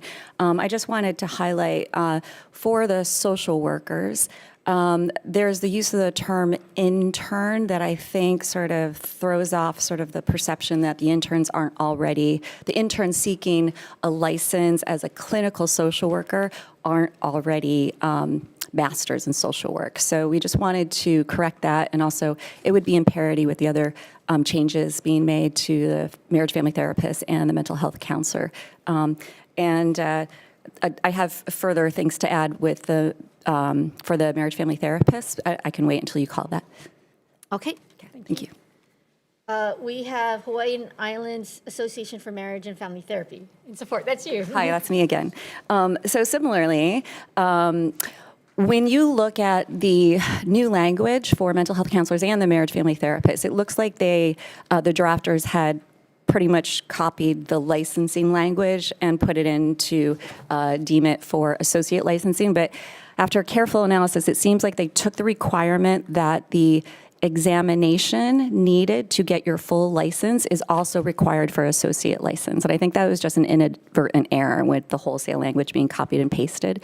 So we would just ask that you remove that exam for full licensure requirement in this next draft, because then the associate license would pretty much be exact same copy as the full license.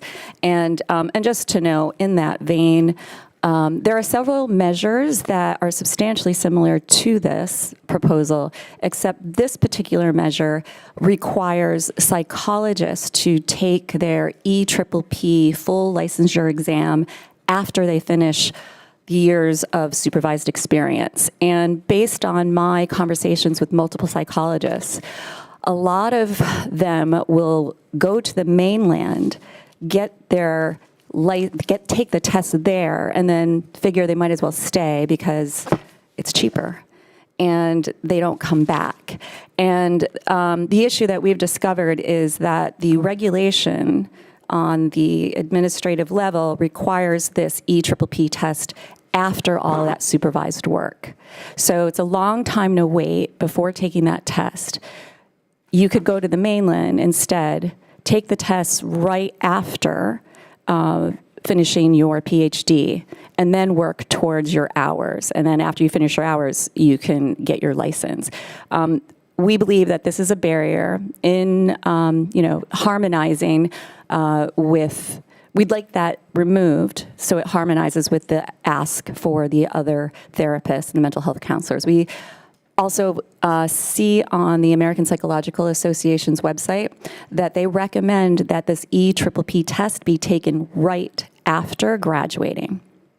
So because the spirit and the purpose of this bill is to retain our homegrown talent, we want to remove barriers. And we believe that the requirement for having this test after doing that supervised work is a hurdle. And that's an admin role. We want to establish in statute that they have the flexibility to take the test when it works best. Thanks. I'm available for more questions. Thank you. Thank you. Testimony and support from Hawaii Counselors Association, support from Catholic Charities Hawaii, support from Mental Health America of Hawaii, support from Hawaii Psychological Association.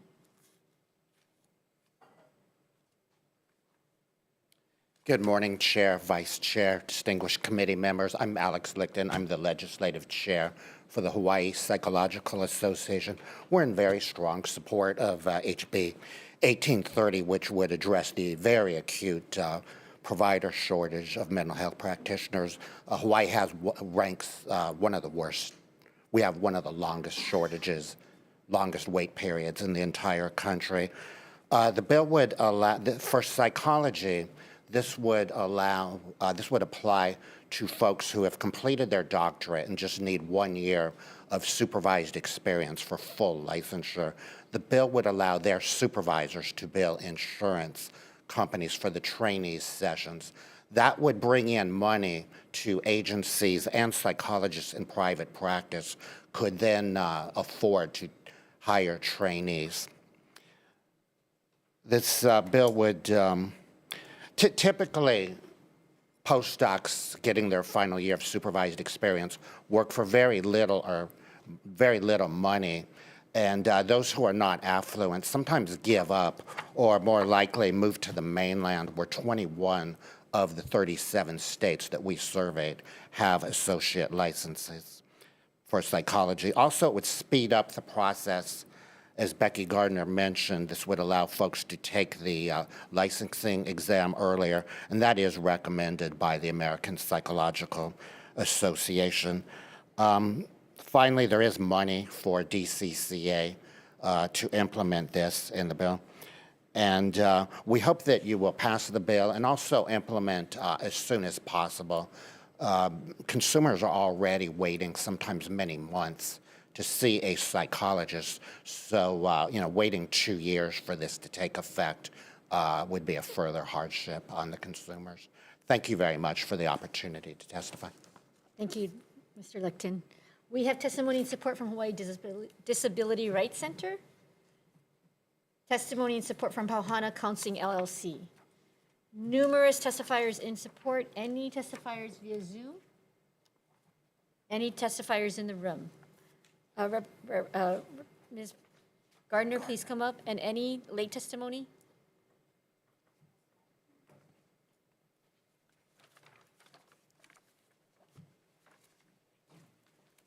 Go ahead, Ms. Gardner. Hi, thank you for your indulgence, Chair. I just wanted to offer a consumer perspective, and I have permission from a friend of mine who said it's okay for me to share. She has a young teenage daughter and had a hard time finding a therapist.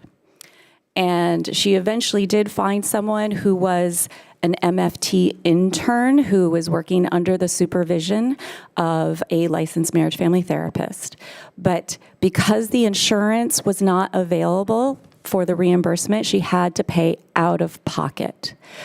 So she paid $50 per session for her daughter to see this MFT intern, who in fact was the best fit for her. I think they had the right rapport to help manage what she was going through.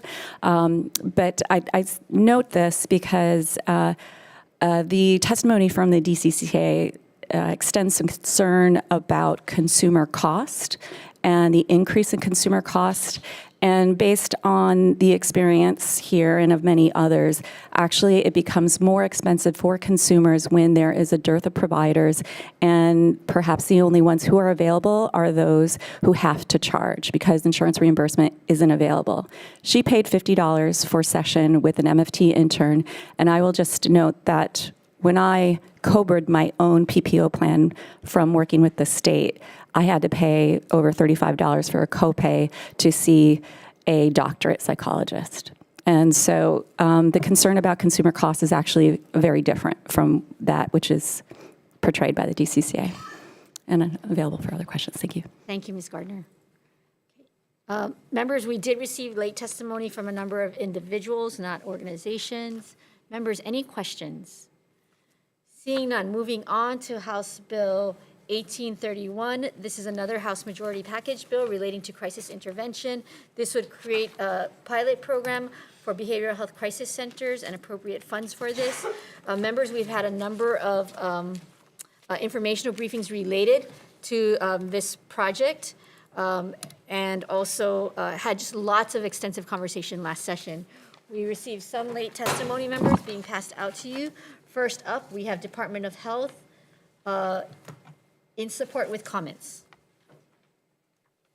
Dr. Koyanagi, wonderful to see you. Good morning, Chair Bellotti and the committee. Thanks for hearing my testimony. I work for Department of Health, Adult Mental Health Division.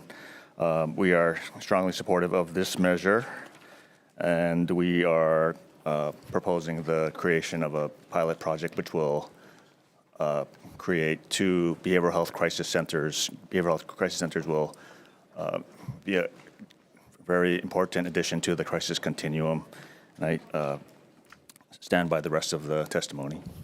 Thank you. Testimony in support from the Office of Hawaiian Affairs.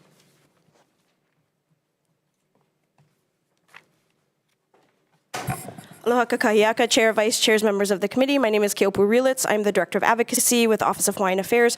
We stand in support of this measure and just want to mention the ways in which it provides a very collaborative, supportive option where, if successful, will have multiple impacts across the board for Native Hawaiians. Mahalo.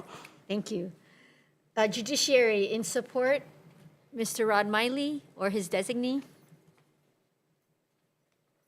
Good morning, Chair, Vice Chair, members of the committee. My name is Jennifer Owong. I'm the staff attorney for the criminal divisions at First Circuit Court. We will, for the most part, stand on our testimony, and I'll be here to answer any questions you might have. Thank you. Queens Health System in support in person. Good morning, Chair and members of the committee. J.C. Mikulak on behalf of Queens. We'll stand largely on our testimony, but I just wanted to applaud the caucus for introducing this measure.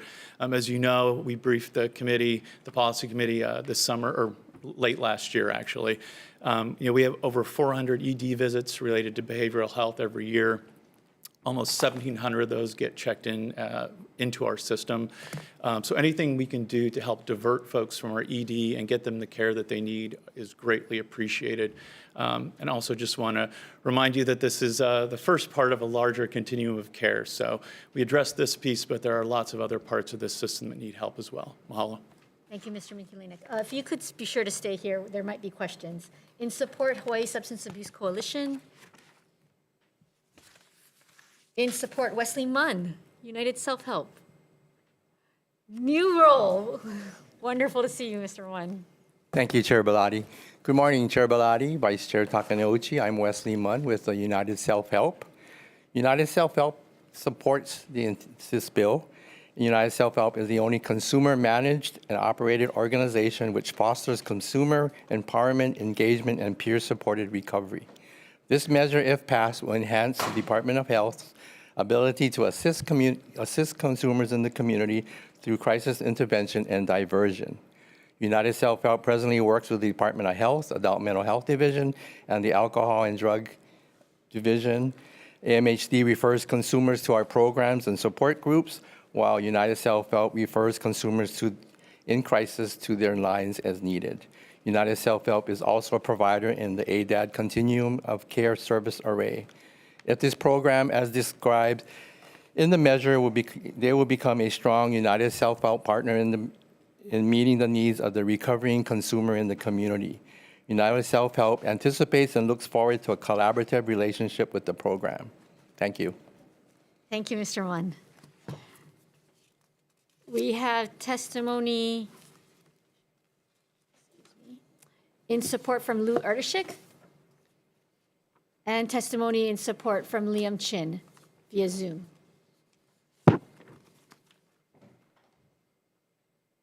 Hi, I'm Liam Chin. Can I go ahead and testify? Am I up? Yes, you are. Go ahead, Mr. Hi, my name is Liam Chin. I'm representing the Reimagining Public Safety Coalition, which is a statewide coalition that has dozens of community service providers and advocates for diverting residents out of the criminal justice system and into services. And we believe in a public health-based approach to safety grounded in data and proven approaches. Wanted to show support on behalf of the coalition for HB 1831. This is exactly what the state of Hawaii should be doing to address what some call a crisis of crime and disorder, but folks grounded in data realize is actually a public health crisis and a housing crisis. Those twin issues coming together to create the humanitarian catastrophe we see in our streets. Just a couple of pieces of input. I think folks are already aware, but in places like Phoenix, Arizona, this has saved an incredible amount of resources. So one part of the bill that mentions, research and sort of evaluation on the back end of the pilot, it's critically important that DOH quantify the amount of money saved. For example, in Phoenix, Arizona, in 1 year, the amount of police time saved is equal to 33 full-time positions. The amount of emergency department boarding in 1 year is equivalent of 63 years, which is just incredible. And also just the reduction in unnecessary jail time. Secondly, I also recommend that in the implementation phase that a coherent set of metrics be used to determine the locations of the pilot. We know we already have one in Ivalai that just opened of similar value. When we think about the other one on Oahu, West Side has the need, and then the other islands, places like Hilo, which have a significant houseless population with substance abuse disorder on the streets. These are the kind of things where we want to just ensure that it's not, that there's an actual coherence to the way that the sites are selected.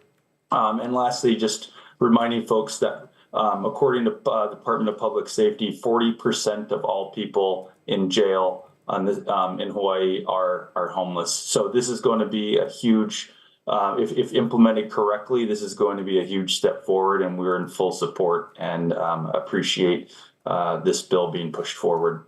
Thank you. Thank you, Mr. Chin. Please stay on because I think there may be questions. Community Alliance on Prisons, late testimony and support. Any other testifiers in the room? Any other testifiers on Zoom? Members, questions? Go ahead, Representative Martin. Dr. Koyanagi for the Department of Health. In the Department of Health testimony, they recommended putting flexibility into the bill to possibly have both sites on Oahu. We are often accused of being very Oahu-centric. However, if that's where the need is, it would be great to have that flexibility. As you're very well aware, in my community, we have Castle Hospital, Adventist Health Castle, which receives all of the MH1 calls, which in theory, some would go to these crisis centers instead of coming to our psych wards. We get all of them from everywhere except Honolulu. And when we get people from as far as Waianae or, far away, we often keep them after that. And they find a new home with us in Kailua, which is, it's hard to get people back home. We can't force them to go back. The provider can provide a taxi voucher, can provide bus fare, but when the services are so far from home, that doesn't work. So my question is, could that site be located in a place like the West Side that doesn't have its own hospital facilities? Queens West doesn't have those facilities.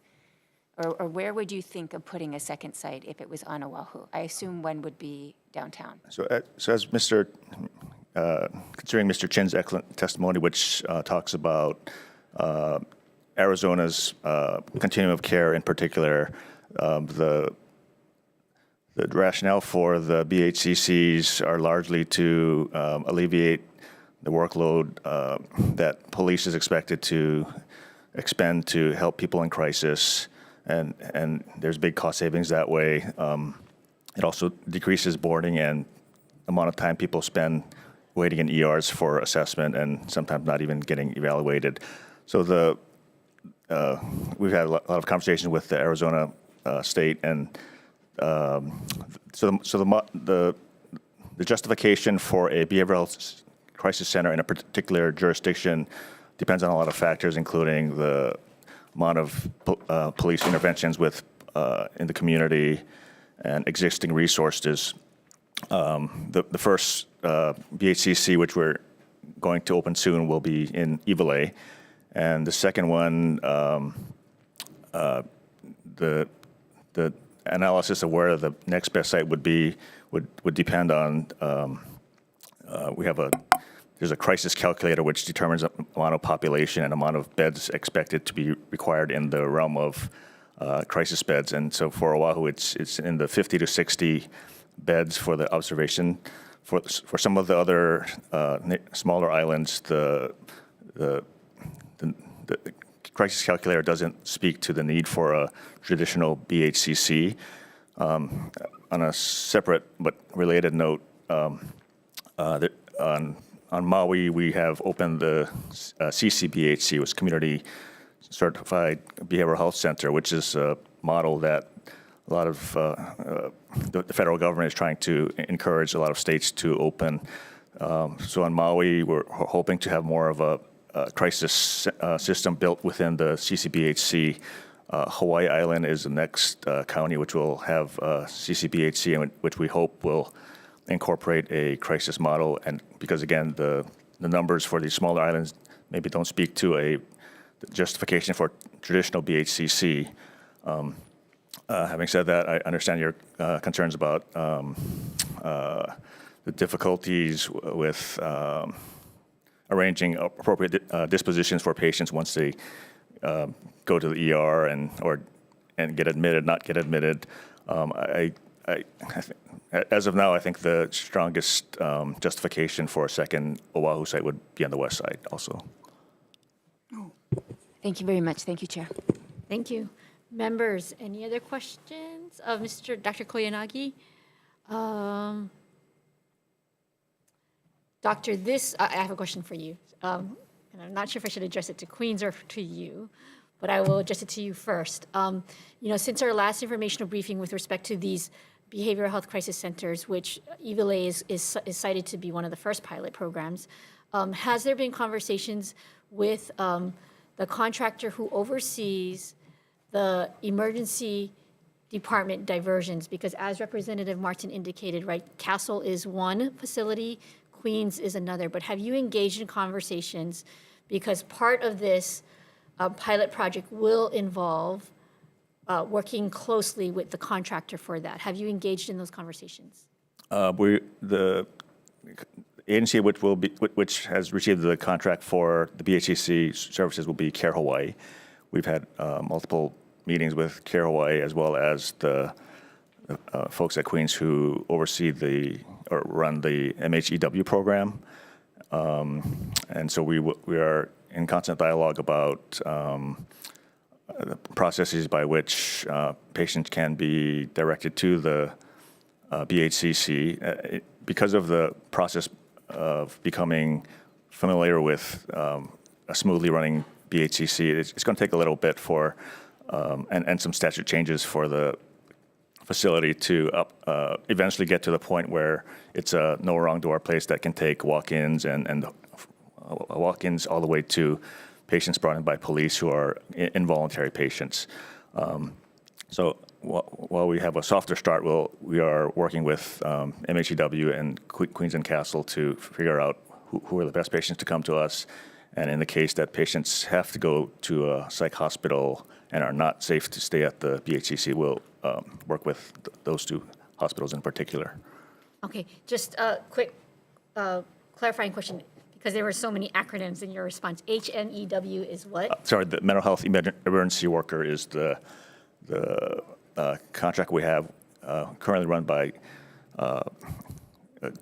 people who work at Queens, and that's the process by which mental health workers are called by law enforcement when they have someone in crisis in the community, and they give the yay or nay to bring the person involuntarily to a psychiatric emergency room or emergency room. Okay. And HMEW again is the Hawaii MHEW, Mental Health Emergency Worker.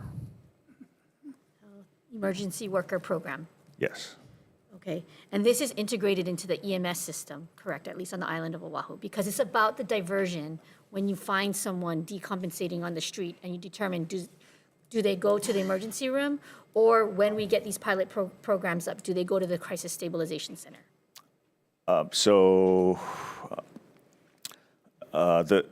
The calls for although they're all sort of first responders, the EMS is not directly connected to the MHEW program. When police respond to a situation or a person in crisis, they will assess the situation, and they'll call the MHEW worker on call who will say, Understood. This person can go to hospital, not go to the hospital, be directed to other community resources. So this is before the call is made to EMS, actually. Because a police officer could be called to a situation, and rather than needing EMS, they get the advice, and then they can then determine if it's an ED diversion or otherwise. Yes, and there's even situations where both the police and EMS have to work hand in hand for people who are psychiatrically unsafe and also medically unstable. Thank you. I think this is really good because it really highlights the collaboration that has to happen in this pilot project between law enforcement, first responders, medical system, and DOH. And that's why this is a pilot project. Okay, thank you. Members, any other questions? Seeing none, okay, taking up House Bill 2698, and you might want to stay there, Dr. Koyanagi. This is a very similar bill, members. This would establish a behavioral health crisis center program in statute. It looks similar to the bill that we just heard, but as you look at the testimony from the Department of Health, this really encompasses and begins to encompass the CCBHs, so that this becomes part of a broader system, not just the kind of stabilization area that we're looking at potentially on the island of Oahu. And this is what implicates Maui and Big Island. So with that as a little bit of context, Dr. Koyanagi, your comments in support or comments? So comments from Department of Health, we support this measure as well. And to give comments, the bill speaks to having BHCCs in every county, similar to my previous testimony. There are two separate processes regarding whether and where we would build other BHCCs. Of course, the volume of patients in crisis on some of the smaller islands may not justify building a full BHCC in those counties, and also the concurrent implementation of CCBHCs, Community Certified Behavioral Health Centers, which are meant to be very comprehensive mental health facilities that have 24/7 services with a full range of things like crisis services, psychiatric care, case management, housing referrals, adults and children, which take people despite their ability to pay or not, and also some of them may be attached to specialized trauma services or specialized services like assertive community treatment programs and jail diversion programs. So it is possible that the Maui and Hawaii Island CCBHCs will be able to address the crisis needs of those communities. And therefore, the amendment to this bill would be that we do not need a traditional BHCC in each of the counties. And ongoing analysis looking at the changing needs of communities like Maui will dictate where we try to put our second BHCC. Thank you, very informative. please, we're going to go through the testifiers, but I think there might be further questions, so we'll call you back up, Dr. Koyanagi. We have up next, in support judiciary. Standing on your written testimony, sure. Queens Health System in support? Sure, we'll stand on our written testimony. Standing in your written testimony in support, thank you. In support, Hawaii Substance Abuse Coalition, and in support, Hawaii Disability Rights Center. No late testimony? No late testimony. Any other testifiers in the room, via Zoom? Seeing none. Any questions, members? Questions? Dr. Koyanagi, I have a question. So I struggled with these bills, and I struggled with it even though we've been looking at this for, I feel like, intensely for 2 years, but then for most of my time being on this health committee, we've been looking at this issue, so for over 18 years. I struggled with this because I was struggling with the terminology, and I just want to make it crystal clear. The CCBHCs that you're talking about, the Certified Community Behavioral Health Clinics, as distinguished from the behavioral health crisis centers talked about in the previous bill, these CCBHCs are really kind of conceived to be kind of building upon the already existing behavioral health clinics that DOH has within other counties. Is that an accurate kind of description? Because it is building upon some of the other DOH facilities that already exist on the other islands. Yes, and so sometimes, well, the CCBHC model can be a startup program built from scratch, which would be time-consuming and very expensive. Because we have staff in all the counties who have expertise in behavioral health, we're tasking them in Maui County, and Maui Island specifically, and in Hilo to build up from what they have. Given the enormous complexities of trying to start up one BHCC, now I understand a lot of the complex governmental regulations and cooperation that required between different counties and state, and all the regulations, and therefore the Hilo and the Maui facilities will largely build on existing resources. And those are existing resources that have been generally funded by the Department of Health through its AM HST programs, correct? Yes. So really, this is a partnership, because what I've heard also is that with the infusion of monies from the federal government, this is a push that the federal government is providing grants to states to set up these certified community behavioral health clinics. Is that a correct way to explain it? Yeah, so that the benefits for the state to build up CCBHCs is to improve the quality of community care by creating these one-stop shop places where all patients with all sorts of diagnoses and issues can get a whole range of treatment under one roof.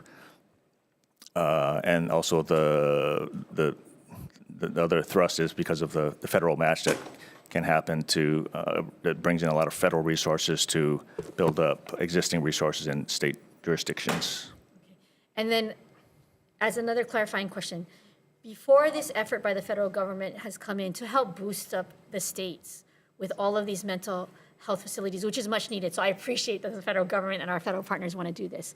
But prior to that, the existing Department of Health resources clinics there, can you describe what kind of services that they were providing? I mean, it's not this intensive treatment. Is it more like peer counseling? Is it more the clubhouse type services? Is it more the community-based services that help people in dealing with behavioral health issues? So the traditional clinics that we have are what we call community mental health centers, and these have been around since the 70s. What one can usually expect to find at one of these centers is a center manager, psychiatric providers, most importantly, case managers who manage the care of our community patients. They also have nurses, psychologists, support staff. So they attempt to help individuals with severe mental illnesses and other diagnoses to achieve psychiatric stability by having access to the tools they need for their mental health treatment. And then they also get help with, through the case managers, entitlements, housing, other types of resources that may not be available in the clinic itself. And then they also, partner with other community agencies to expand the array of services available to those members. Okay. But typically, those clinics are not 24/7. They do have people on call after hours, but compared to the CCBHCs, which have after-hours care, CMHCs do not.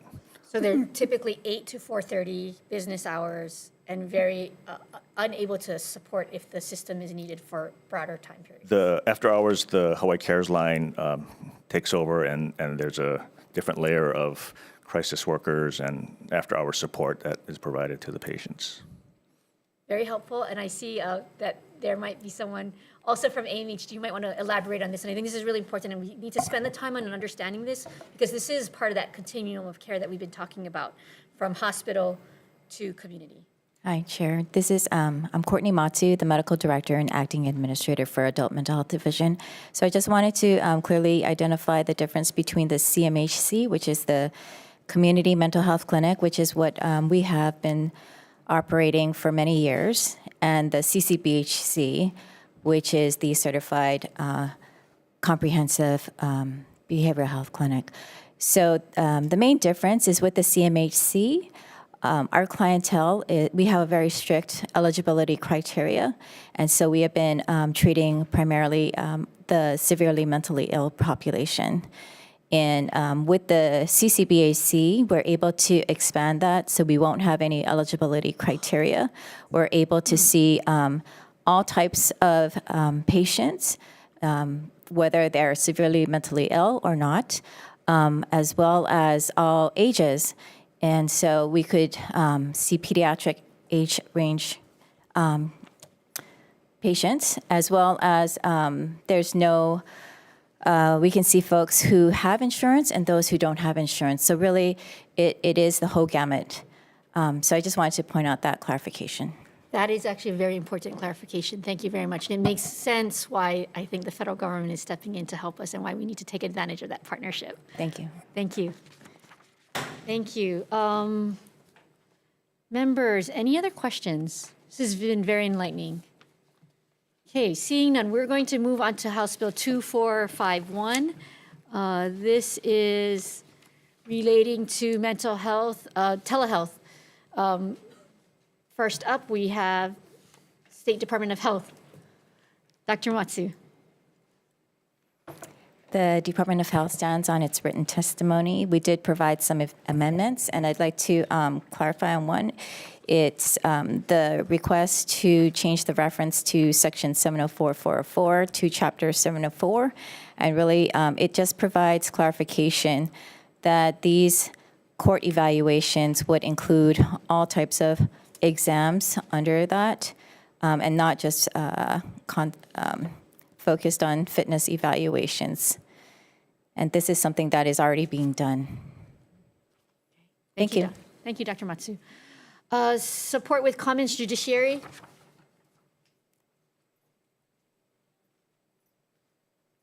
Good morning again, Chair, Vice Chair, members of the committee. My name is Jennifer Owong. I'm the staff attorney for the criminal divisions at the First Circuit Court. We do stand on our written testimony. This bill, similar to one that you're going to take up in a little bit, really will help us in terms of the Chapter 704 evaluations and in the procedures for Act 26. Available if you have any questions. Thank you.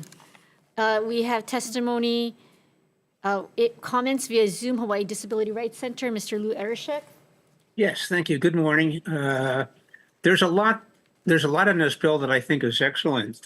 For example, the flexibility to not commit a person to the health director while they're waiting fitness, and the ability to dismiss the charges if they can't restore fitness. The one thing that I would just like a little more clarification on, I would urge the legislature to get a handle on telehealth. I mean, telehealth is great, but the question I have is, are we going to be doing these exams via telehealth just for speed and convenience?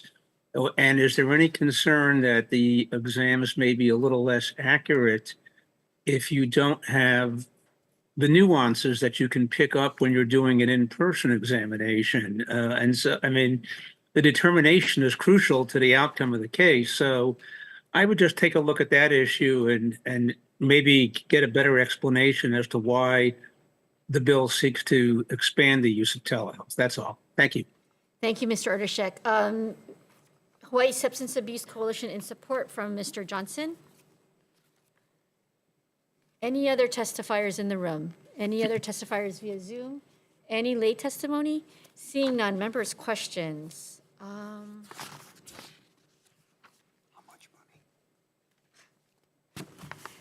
I think this is a question for Ms. Dr. Matsu or Dr. Koyanagi from Representative The question of how much money goes to Department of Health and to Judiciary? Because it sounds like you're going to be using telehealth.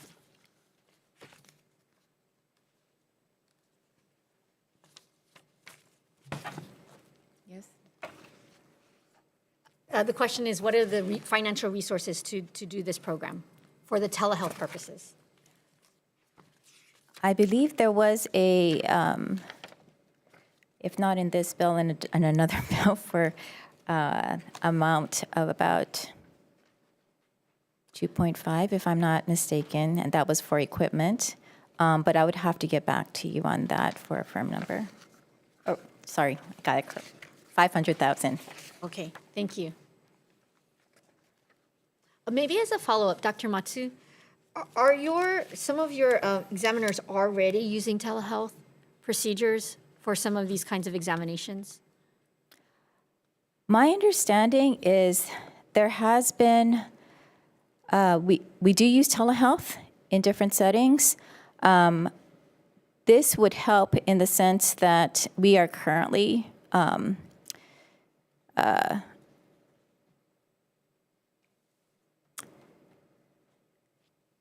we do have a staff shortage.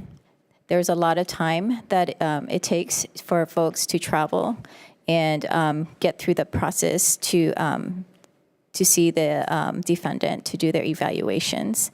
I believe this would help immensely so that there is a lesser need for requests for continuances and for us to really help the process so that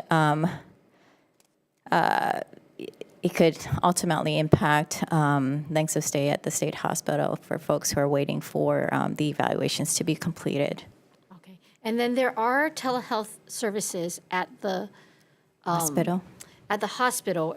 And maybe we should start saying telejustice, because actually there is interaction between the judiciary and the state hospital for certain hearings that Yes. involve examiners. Yes. So we would also be building off of that infrastructure and already funded resources. Is it somewhat accurate to say that? And we need to look at that more carefully. Yes. Okay, thank you. Thank you. All right, thank you. Members, any other questions? Go ahead, Representative Martin. For the judiciary, so I see that your testimony, you had some lengthy suggestions for amendments. They were basically, the ones that were very interesting to me was being able to suggest alternatives to the state hospital, like group homes or ACT, things like that. Are those things that you can already do and you're afraid you won't be able to do them with the telehealth, or are those new things? It's actually a separate part, I believe, of the bill of the measure from the telehealth. It's kind of two separate pieces.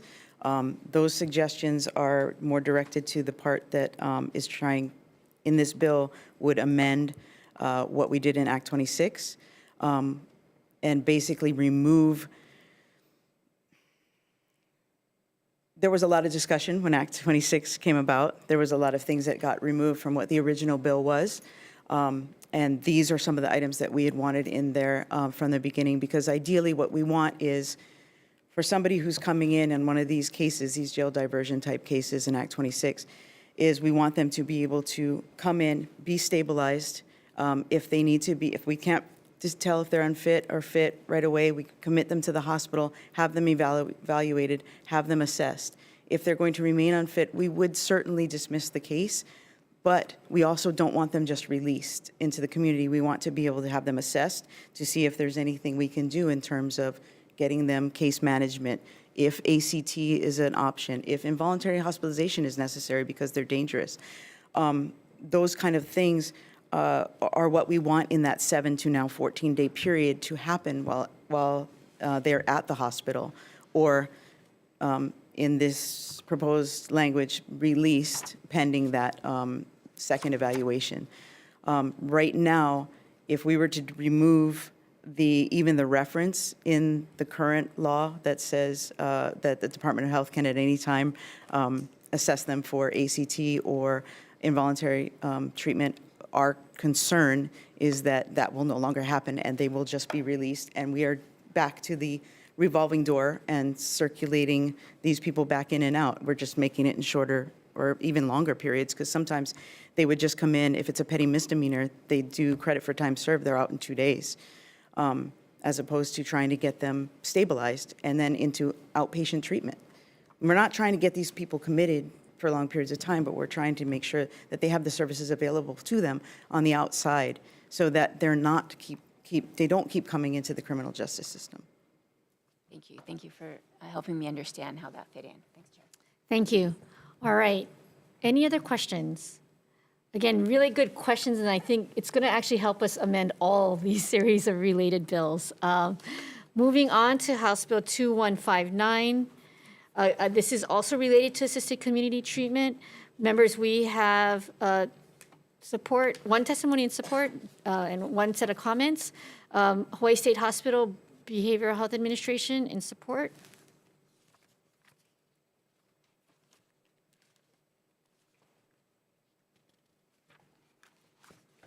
Good morning, Chair members. My name is Dr. Brenton Ewan.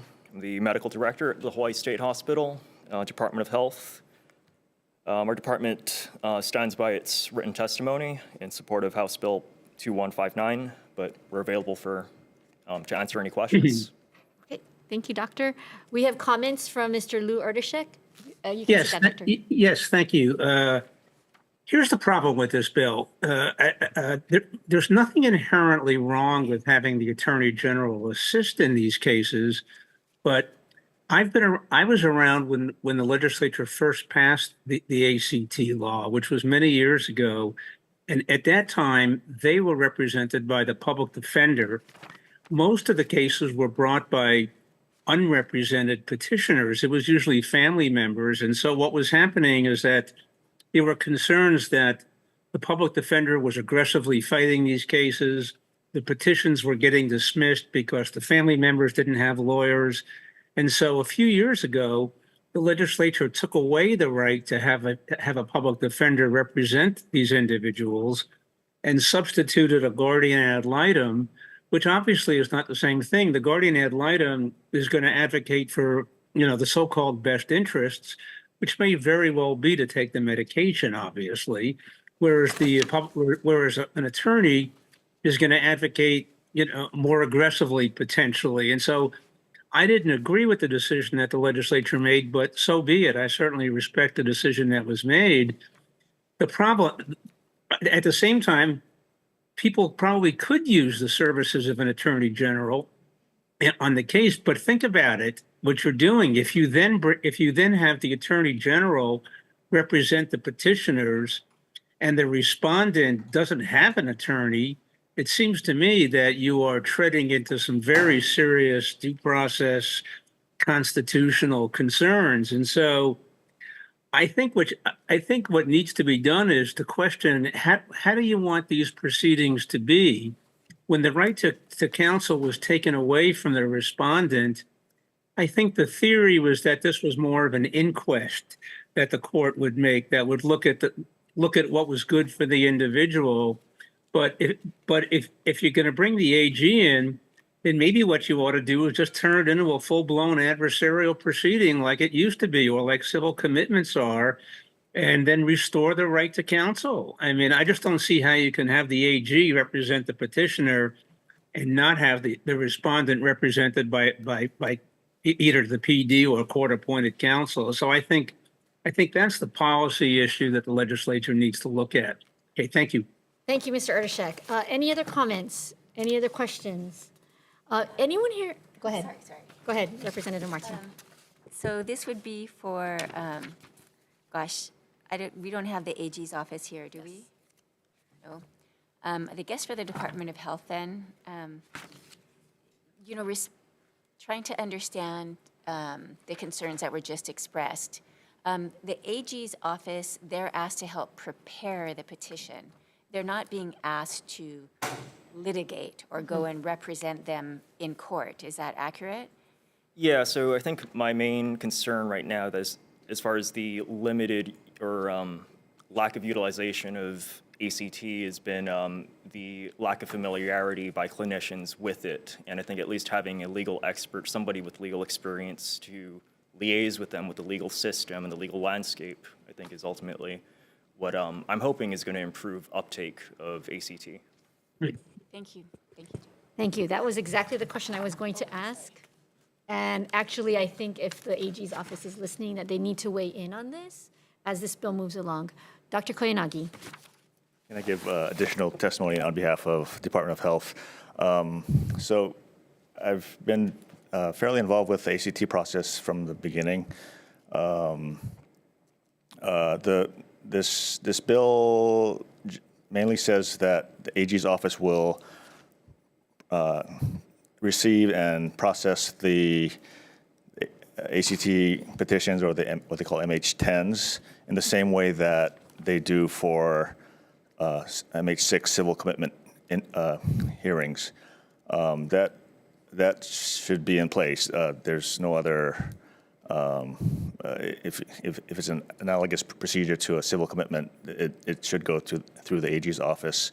Since the change allowing the public defenders to be uninvolved and have replaced them with guardian ad litem, many more ACT orders have come through because of that. The intensity of the litigation when the public defender's office was representing the clients was quite intense and led to a very slow trickle of patients receiving ACT orders, even though they were some of the sickest patients I've ever dealt with in my career. So I would just like to support that the AG's office needs to receive these and process these ACT petitions, and there will still be the opportunity for entities that have the luxury of legal representation through family lawyers to proceed with ACT petitions through the alternative route. Thank you. Thank you, Dr. Koyanagi. I think actually that's really enlightening testimony because it highlights and spotlights that the GALs are now also in this process. And there's only one GAL on the whole island helping us with these cases. GAL. Yeah. Thank you. Okay, any other questions? All right, members, moving on to House Bill 2628. This is a broader package. It also has some telehealth measures in it, but this goes to all of the pre-trial jail diversion programs that we have in place. So there might be a lot of overlap with some of the questions and comments and testimony. Up first on 2628, comments from Department of Health. Chad Koyanagi again. Greetings again. Department of Health strongly supports post-booking diversion processes that alleviate corrections of patients who would receive better care in the community.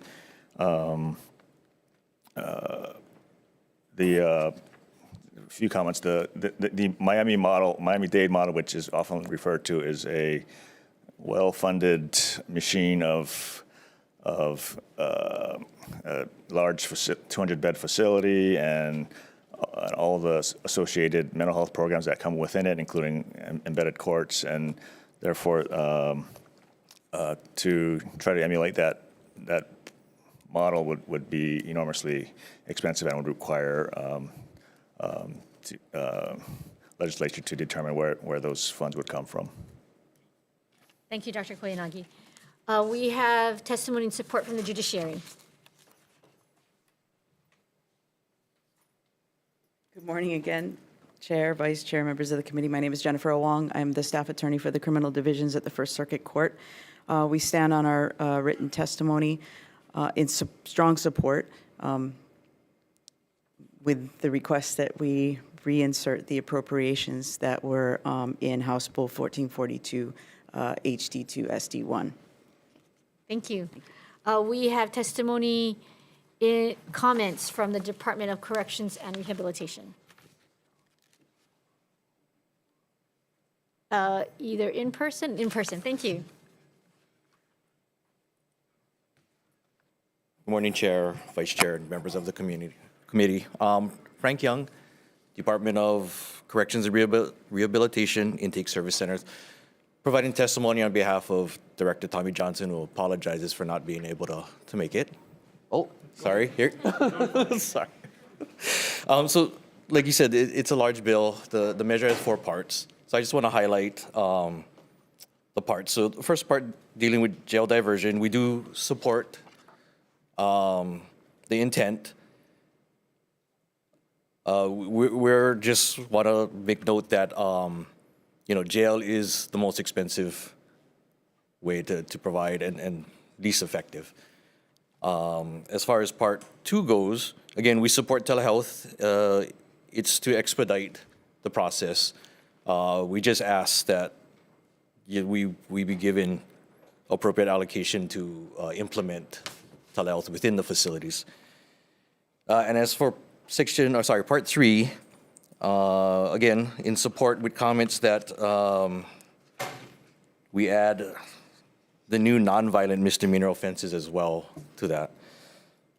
And then finally, in part 4, the comments we have is that we respectfully ask that judiciary exhaust every means to provide their probationers with services in the community before they're brought into our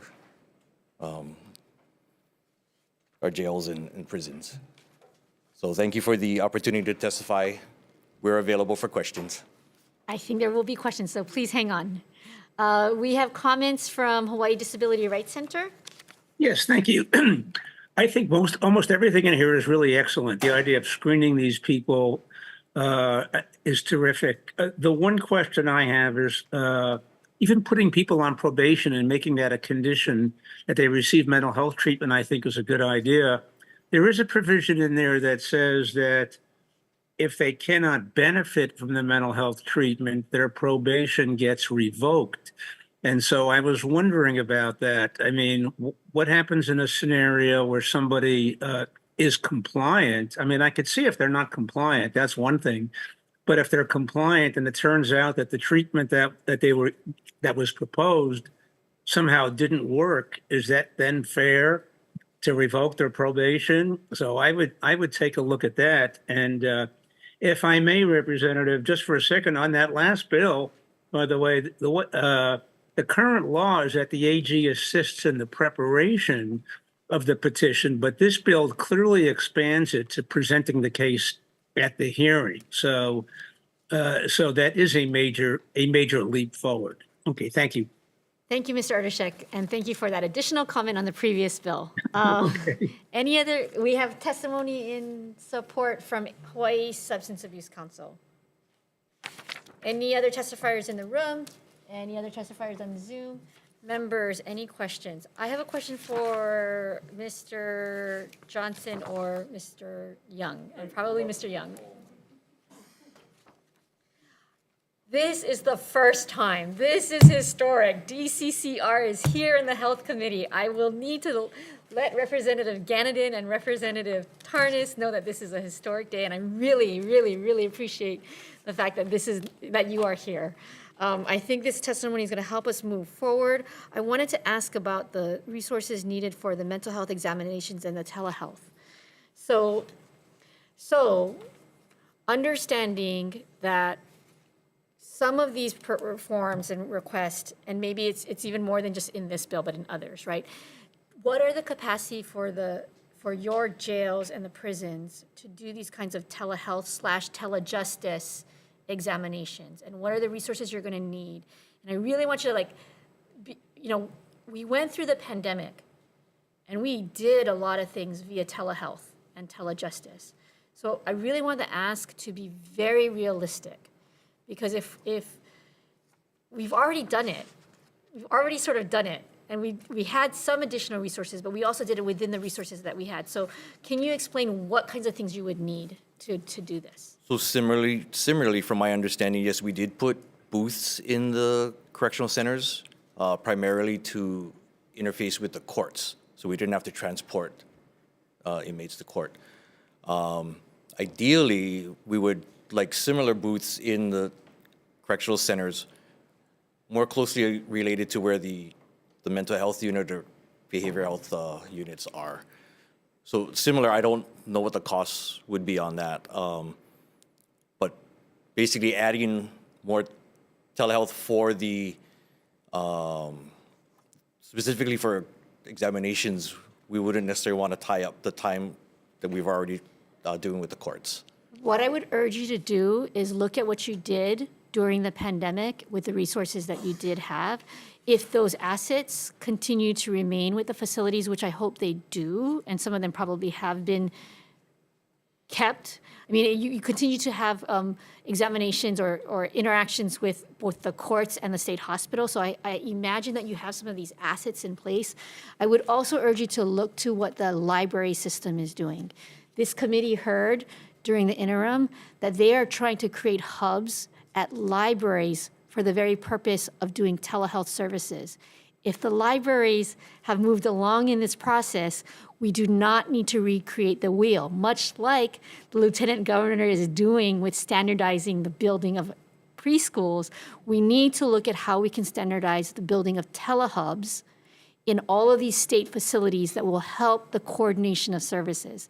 So I don't want to put you on the spot, but if this bill moves, and as versions of this bill move, you need to start having those conversations with your sister agencies, and let's drill down what the real cost is, where we can build upon successes and know that we can maybe scale up some of these costs so that it becomes effective for corrections, libraries, schools, judiciary. We have schools that are setting up clinics. So this is something that we can do if all of the sister agencies are talking to each other. Can you do that? That's my question. Can you do that? We will do our best to, yes, get that done. Okay, thank you. All right, This thank is you. fantastic. Thank you for being here. Director Johnson, did you want to say anything? Because I do want to invite you to say anything if you'd like. I think we can take a look with the judiciary, with the state, with the DOH, and see if the existing booths we bought with federal ARPA funds, if that technology is compatible with what they have, then we just need to get the connectivity issues straight. If not, then we would need to look at purchasing separate units to put in the healthcare units at each facility. I would like to say that the booths we put up for the courts are not in the medical units, they're in the housing units, because when we had pandemic, we didn't want folks moving around, and we didn't want them coming off the housing unit, so we put them in every housing unit in every facility. So we'll see if the technology is there. If it is, then we need to maybe look at put additional booths either inside the medical units or have the medical staff come to the housing units and then work with them on the booths there. I think that's doable. I think this is very doable. I mean, listening to this and just listening and thinking out loud, there is a lot of energy around this in different separate agencies. So again, I urge you, talk to libraries, talk to judiciary, and you're following down the right path that I think this committee wants. So Okay. Thank you, Director. Thank you. All right, members, any other questions? All right, members, moving on to House Bill 2521. This is it appears that it might just be a cleanup bill, but we might have some discussion on that. So first up, we have testimony in support from the IHS, Institute for Human Services. Comments, Mr. Erdeshek. Yeah. Well, yeah, when I first saw this bill, I had the same question. I said, well, didn't they already do that a couple of years ago? And so I'm guessing that this is a housekeeping bill that cleans up some other section of the HRS. So I'll take my comments from the past bill and apply them again. Thank you. Thank you, Mr. Erdeshek. Any other testifiers? Members, we have late testimony from Christopher Thomas, I believe,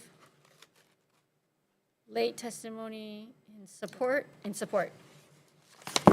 Any other testifiers in the room? Any other testifiers via Zoom? Seeing none, members, any questions? Seeing none, moving on to House Bill 1954, relating to the Community Outreach Court. And I want to thank all of our participants who stayed through this marathon Did you skip session. one? Did I skip one? No, House Bill 1954. Oh, House Bill 20, no, excuse me, House Bill 2800. We have testimony in support and one with comments, Department of Health. This is for a mental health review. Hi, all the Courtney codes. Matsu from Adult Mental Health Division. Yes, the Department of Health supports this bill to create an advisory on mental health code review. Thank you. Thank you.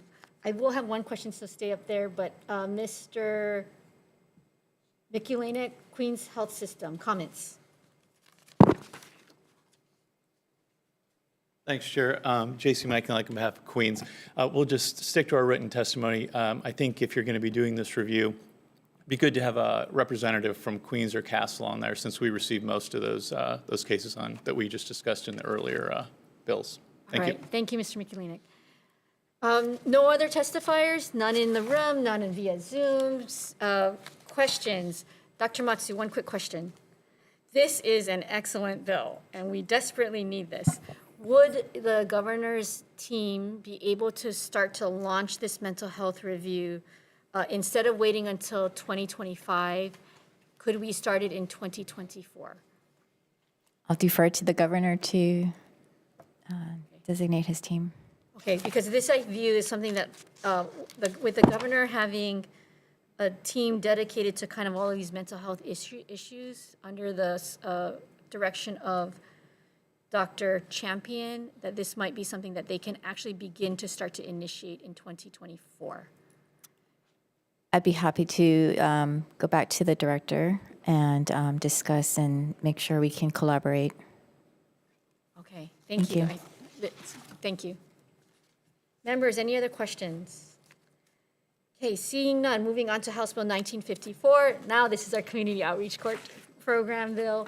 First up, we have in support, Department of Human Services.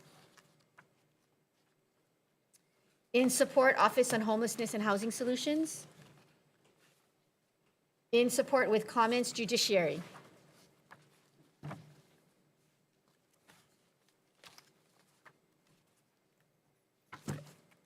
Good morning, Chair Bellotti and Chair Takanouchi, and members of the committee. The judiciary strongly supports House Bill 1954 with recommended amendments.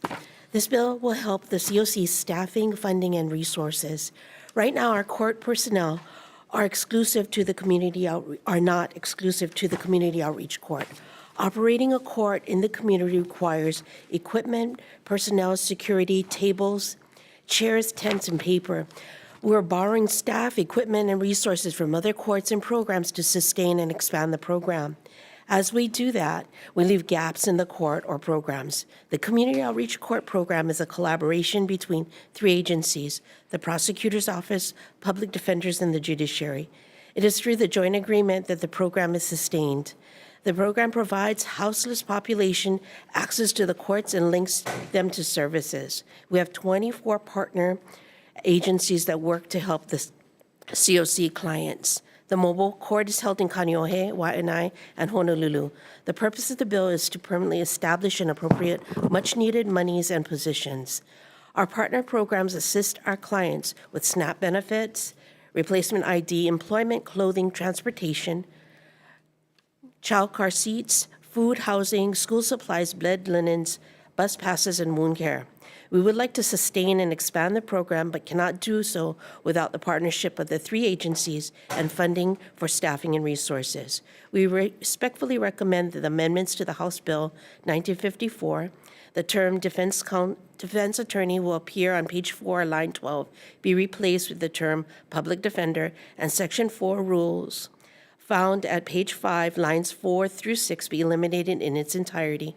While there is constraints by existing laws and rules of the court, no additional specific rules need to be formulated or adopted by the Supreme Court in order for the COC to run properly. Thank you. Thank you. We have testimony in support from we have comments from Department of Prosecuting Attorney. Yeah, thank you very much. Chair Bellotti and Vice Chair Takanouchi and members of the committee, thank you very much for the opportunity to testify. Brooks Bear with the Department of the Prosecuting Attorney. Our overriding message, and first and foremost, is that we are in strong support of Community Outreach Court. It addresses cases that might not otherwise be resolved. One of the great things about it is that it connects these defendants with vital services, including housing and jobs. We really appreciate the partnership with the Public Defender's Office and with the judiciary. It is these three agencies working in concert that really makes this program work. So we look forward to Community Outreach Court continuing to thrive and perhaps expand. We are in full support of the funding components of this bill. However, we don't think the bill as written is needed because it attempts to codify Outreach Court, and frankly, that's already happened. Act 55 back in 2017 established the purpose and procedures that have helped this program succeed. And with that in mind, as you know, we have submitted a proposed House Draft 1, and that proposed draft maintains the funding and the positions that we're going to keep Outreach Court rolling along, but it removes the language that we deem unnecessary. Outreach Court is a success. Again, we appreciate the collaboration that we get from everybody, and we appreciate the funding that we've continued to get from the legislature, and we hope that Outreach Court continues in its current form. Thanks much for the opportunity to testify. Thanks, Mr. Bear. In support, Hawaii Health and Harm Reduction Center, Ms. Lusk. In support, NAMI Hawaii. In support, IHS. Institute for Human Services. In support, Summer Ledesma, an individual. Any other late testimony? Any other testifiers in the room? Mr. Villanueva? That's correct. From Public Defenders. Yes, Your Honor. So, good morning. Still morning. Still morning. Members of the committee, Representative Della Albaladi, and Chair, and Representative Jenna Takanouchi, Vice Chair. My name is Jerry Villanueva. I'm one of the supervisors at the Public Defender's Office, but I was also one of the attorneys that went to New York so we can watch the Red Hook model to see how they do their community outreach court, which is courts in the community, that's what they call it. And then they have buildings, they have one building with a court and they provide services for the homeless, all in one place. So we don't have that yet, but this bill will be the starting point to where maybe we can end up with the New York model. So one thing I wanted to express as far as why this program is doing so well is because it's a different kind of program. It's a different kind of court. It's a informal atmosphere. People walk in, we got donuts, we got hot coffee, and it's like an aloha atmosphere. Everybody in the courtroom is there wanting to help people. So this is our opportunity, too, for somebody that's living outside in the weather to come in, sit down in a clean, dry place, have something to eat, coffee, and a lot now, because there's so many care providers or service providers that are coming to these to our sessions, that even if they don't have a court session, they'll come anyway because word has spread throughout the community. If you go to a community outreach court hearing, you can get your ID back. You can get somebody helping you with your birth certificate, driver's license, clothes, all those kind of stuff. So not necessarily the people that are going to be called up to court, but the people, their friends, their family, they bring them all on, and then they get help. And so this program is such an important program, and it's so important to uplift the homeless population in our community. So it's only something that will be of great benefit to the state of Hawaii. Thank you, Mr. Villanueva. Okay, thank you. Any questions? Any other testifiers? Seeing none? Questions, members? Quick question. Sure. Where has the community court been operating? What communities? We have the Waianae Public Library out in Makaha, and we have the Honolulu, which is where the Hawaii Health and Harm Reduction building is, It used to be the old Gold Bond building, if you're old like me, and that's in Kaka'ako. And then we have let's see, there's Honolulu. Oh, and then in Karioi, it's the Liliuokalani Foundation on Haiku Road. We used to have it also in Wahiawa, at the Wahiawa court, but during COVID, it had to shut down. And so that's a great need too to fulfill, because there's so many people out on the North Shore that could use help. We've had our case coordinators go out there before COVID, under the bridge, when you go past Wahiawa and you're headed towards the North Shore, there's so many people living in the bushes past that bridge and by Lake Wilson. That's not just one place. There's got people living in the bushes out by Sand Island. We had people that would be catching the bus, but living in their cars parked in the bushes, unable to drive because they don't have their driver's license, and they come all the way down to Honolulu Court. So that's something that we could use to expand the program to get closer to the places where the homeless reside. We even had one person, he lived in a camp in Waimanalo. He would walk from Waimanalo up the Pali, and he'd be the first person sitting in, when we had it in Honolulu Courtroom 7B, he'd be the first person sitting in court because he wanted to get all his court cases taken care of, and so he can get his driver's license. So that was early on, so he's done, and hopefully he's not walking so far anymore, but this is great help to everybody in the community. No, I think you really, by sharing with us the sightings of these places, you've illustrated exactly why this is so important. And I will also say that I remember Judge Lendio being a passionate proponent of this and being one of the first judges out in the community.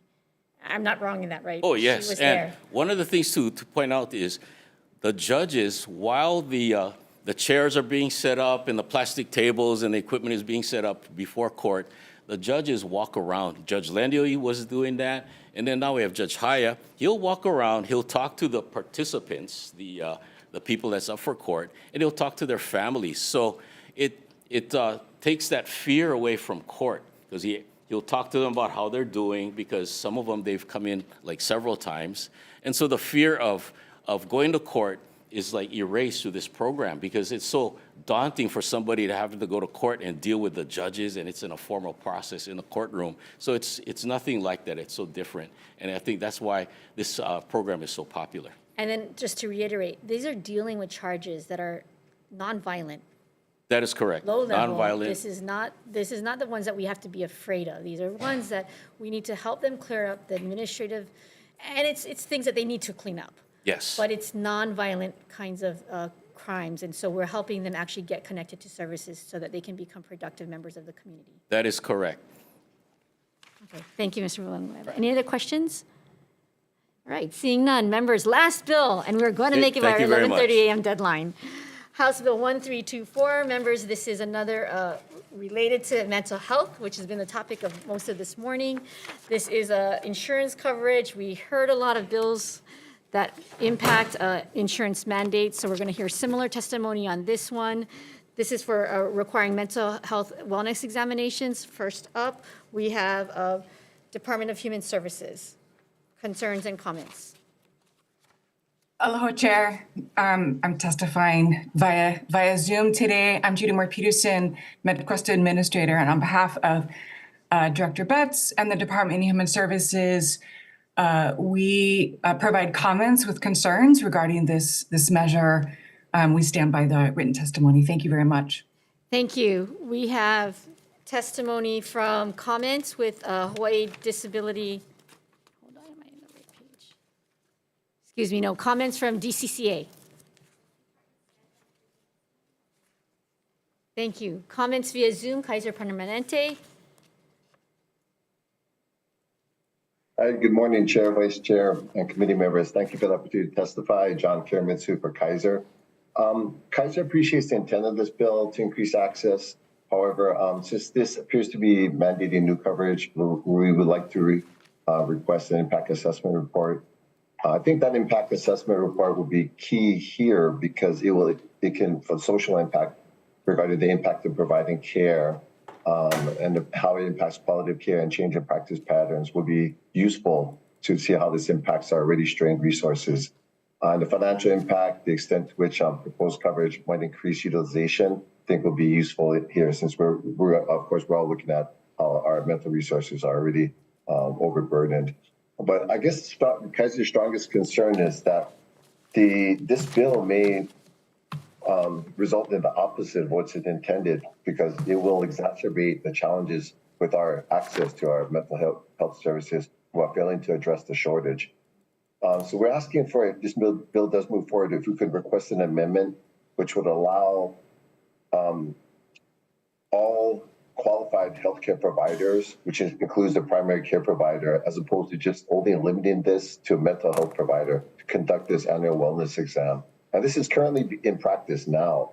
So you can go ahead and request an annual wellness exam, which will include a mental health assessment with your PCP. And after that evaluation, your healthcare provider can then refer you, if necessary, to other healthcare specialists like mental health, behavioral health services. And so this change is kind of in line, it's aligned with the new model, which is collaborative care model, which is an integration of primary and behavioral health mental services. And evidence base has shown that this model, collaborative model, is increasing access, improving health outcomes, reducing disparities, and increasing patient satisfaction because they're getting their access that they need. So we're asking for that amendment to remove the mental health only for the providers and include primary care. And just so you know, this collaborative care model isn't just like we just leave this with the primary cares. It's actually a collaborative team approach. So the primary care works with a behavioral health case manager and a psychiatrist consultant to work this program together. So it seems more efficient and it avoids redundancy, and we think it's going to improve access.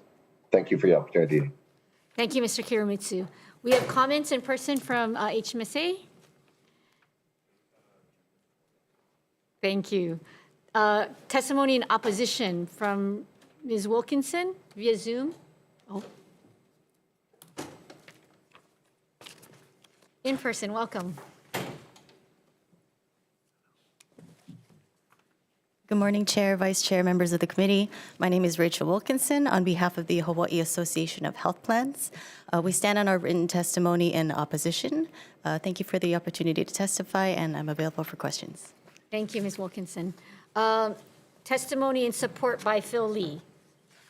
Any other late testimony? Seeing none. Any other testifiers in the room? Seeing none. Any other testifiers via Zoom? Members, any questions? Seeing none. We are in recess, and we will convene in 3 minutes for 11:30 a.m. DM on all of the measures in front of this committee at the moment.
Reconvening Health and Homelessness Committee.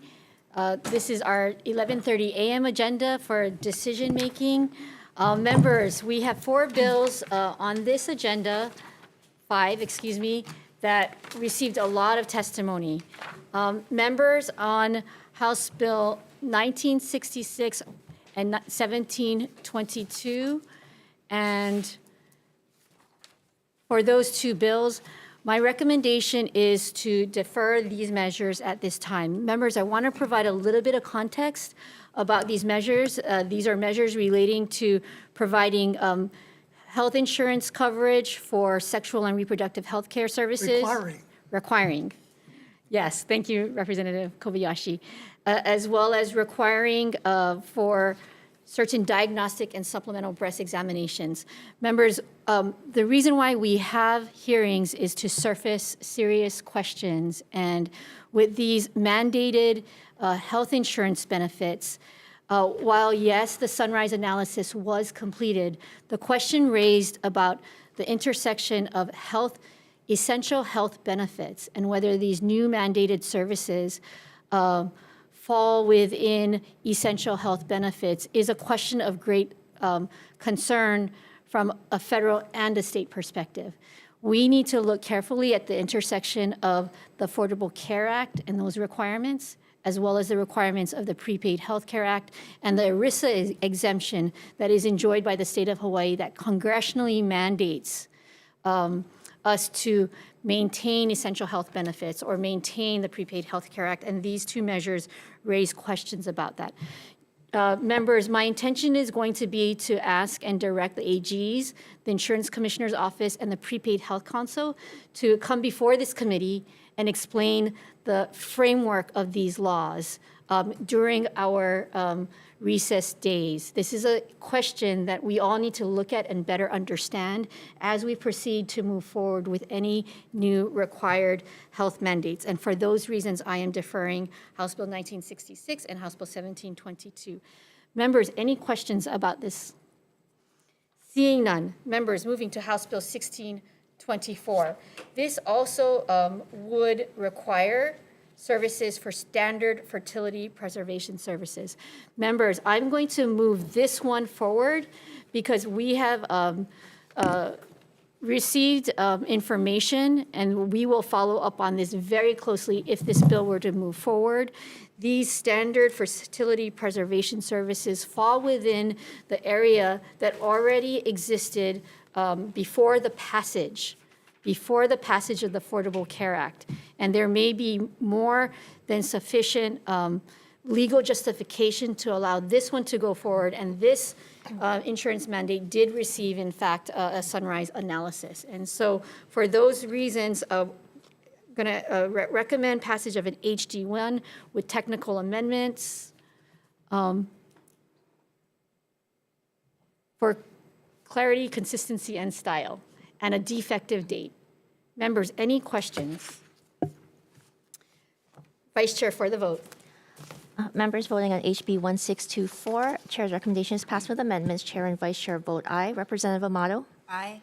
Representative Iligan? Aye. Representative Kobayashi? Aye. Representative Martin? Representative Nishimoto? Aye.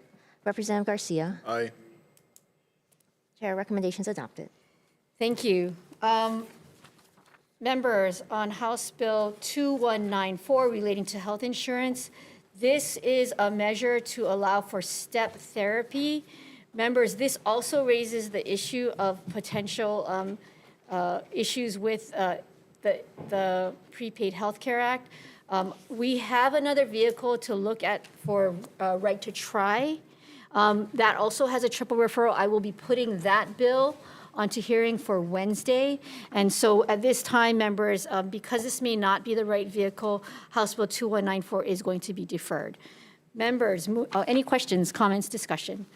Members, on House Bill 2793 relating to Maui Veterans Homes, members, lots of questions raised about this, lots of issues that I think we need to work on during the interim.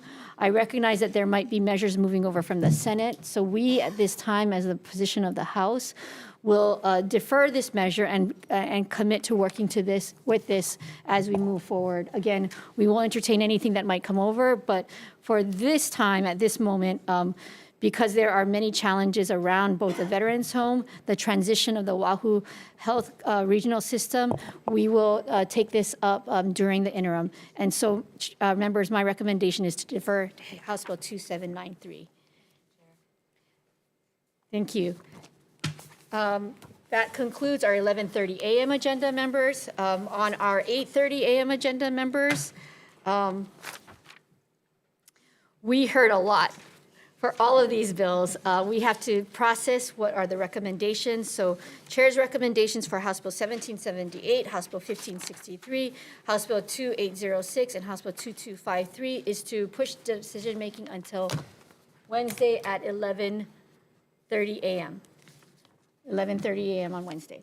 Members, similarly with our 9:45 a.m. agenda, we saw overlapping recommendations in many of these measures, as well as recommendations for amendments. So my recommendation for this one, members, for all of the bills on this agenda, House Bill 1830, 1831, 2698, 2451, 2159, 2628, 2521, 2800, 1954, and 1324, strike House Bill 1324, up to House Bill 1954 is to defer to decision-making at 11:15 a.m. on Monday.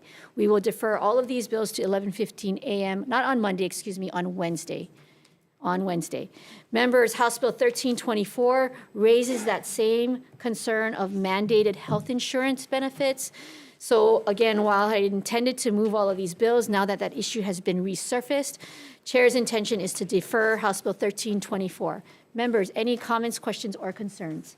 Seeing none, we're adjourned. Members, before we adjourn, members, just want to inform you on Monday, we will have a joint informational briefing at 8:30 a.m. For those who are interested, it will also be on via Zoom. It is a Senate joint hearing to get updates on the Kaneohe State Hospital, as well as the Rehabilitation Center pilot programs, those main issues that are actually part of the subject of our series of mental health bills that we just heard in our 9:45 a.m. agenda. So I wanted to apprise you of that informational briefing. It will be concluded by 10 a.m. for your scheduling purposes. This would be a meeting that I would have one-on-one, but I think it's important that the information that we get is also going to be distributed publicly, and so that's why one of the reasons why we are doing this joint hearing with the Senate, so we can get the information out at the same time. Monday, yes.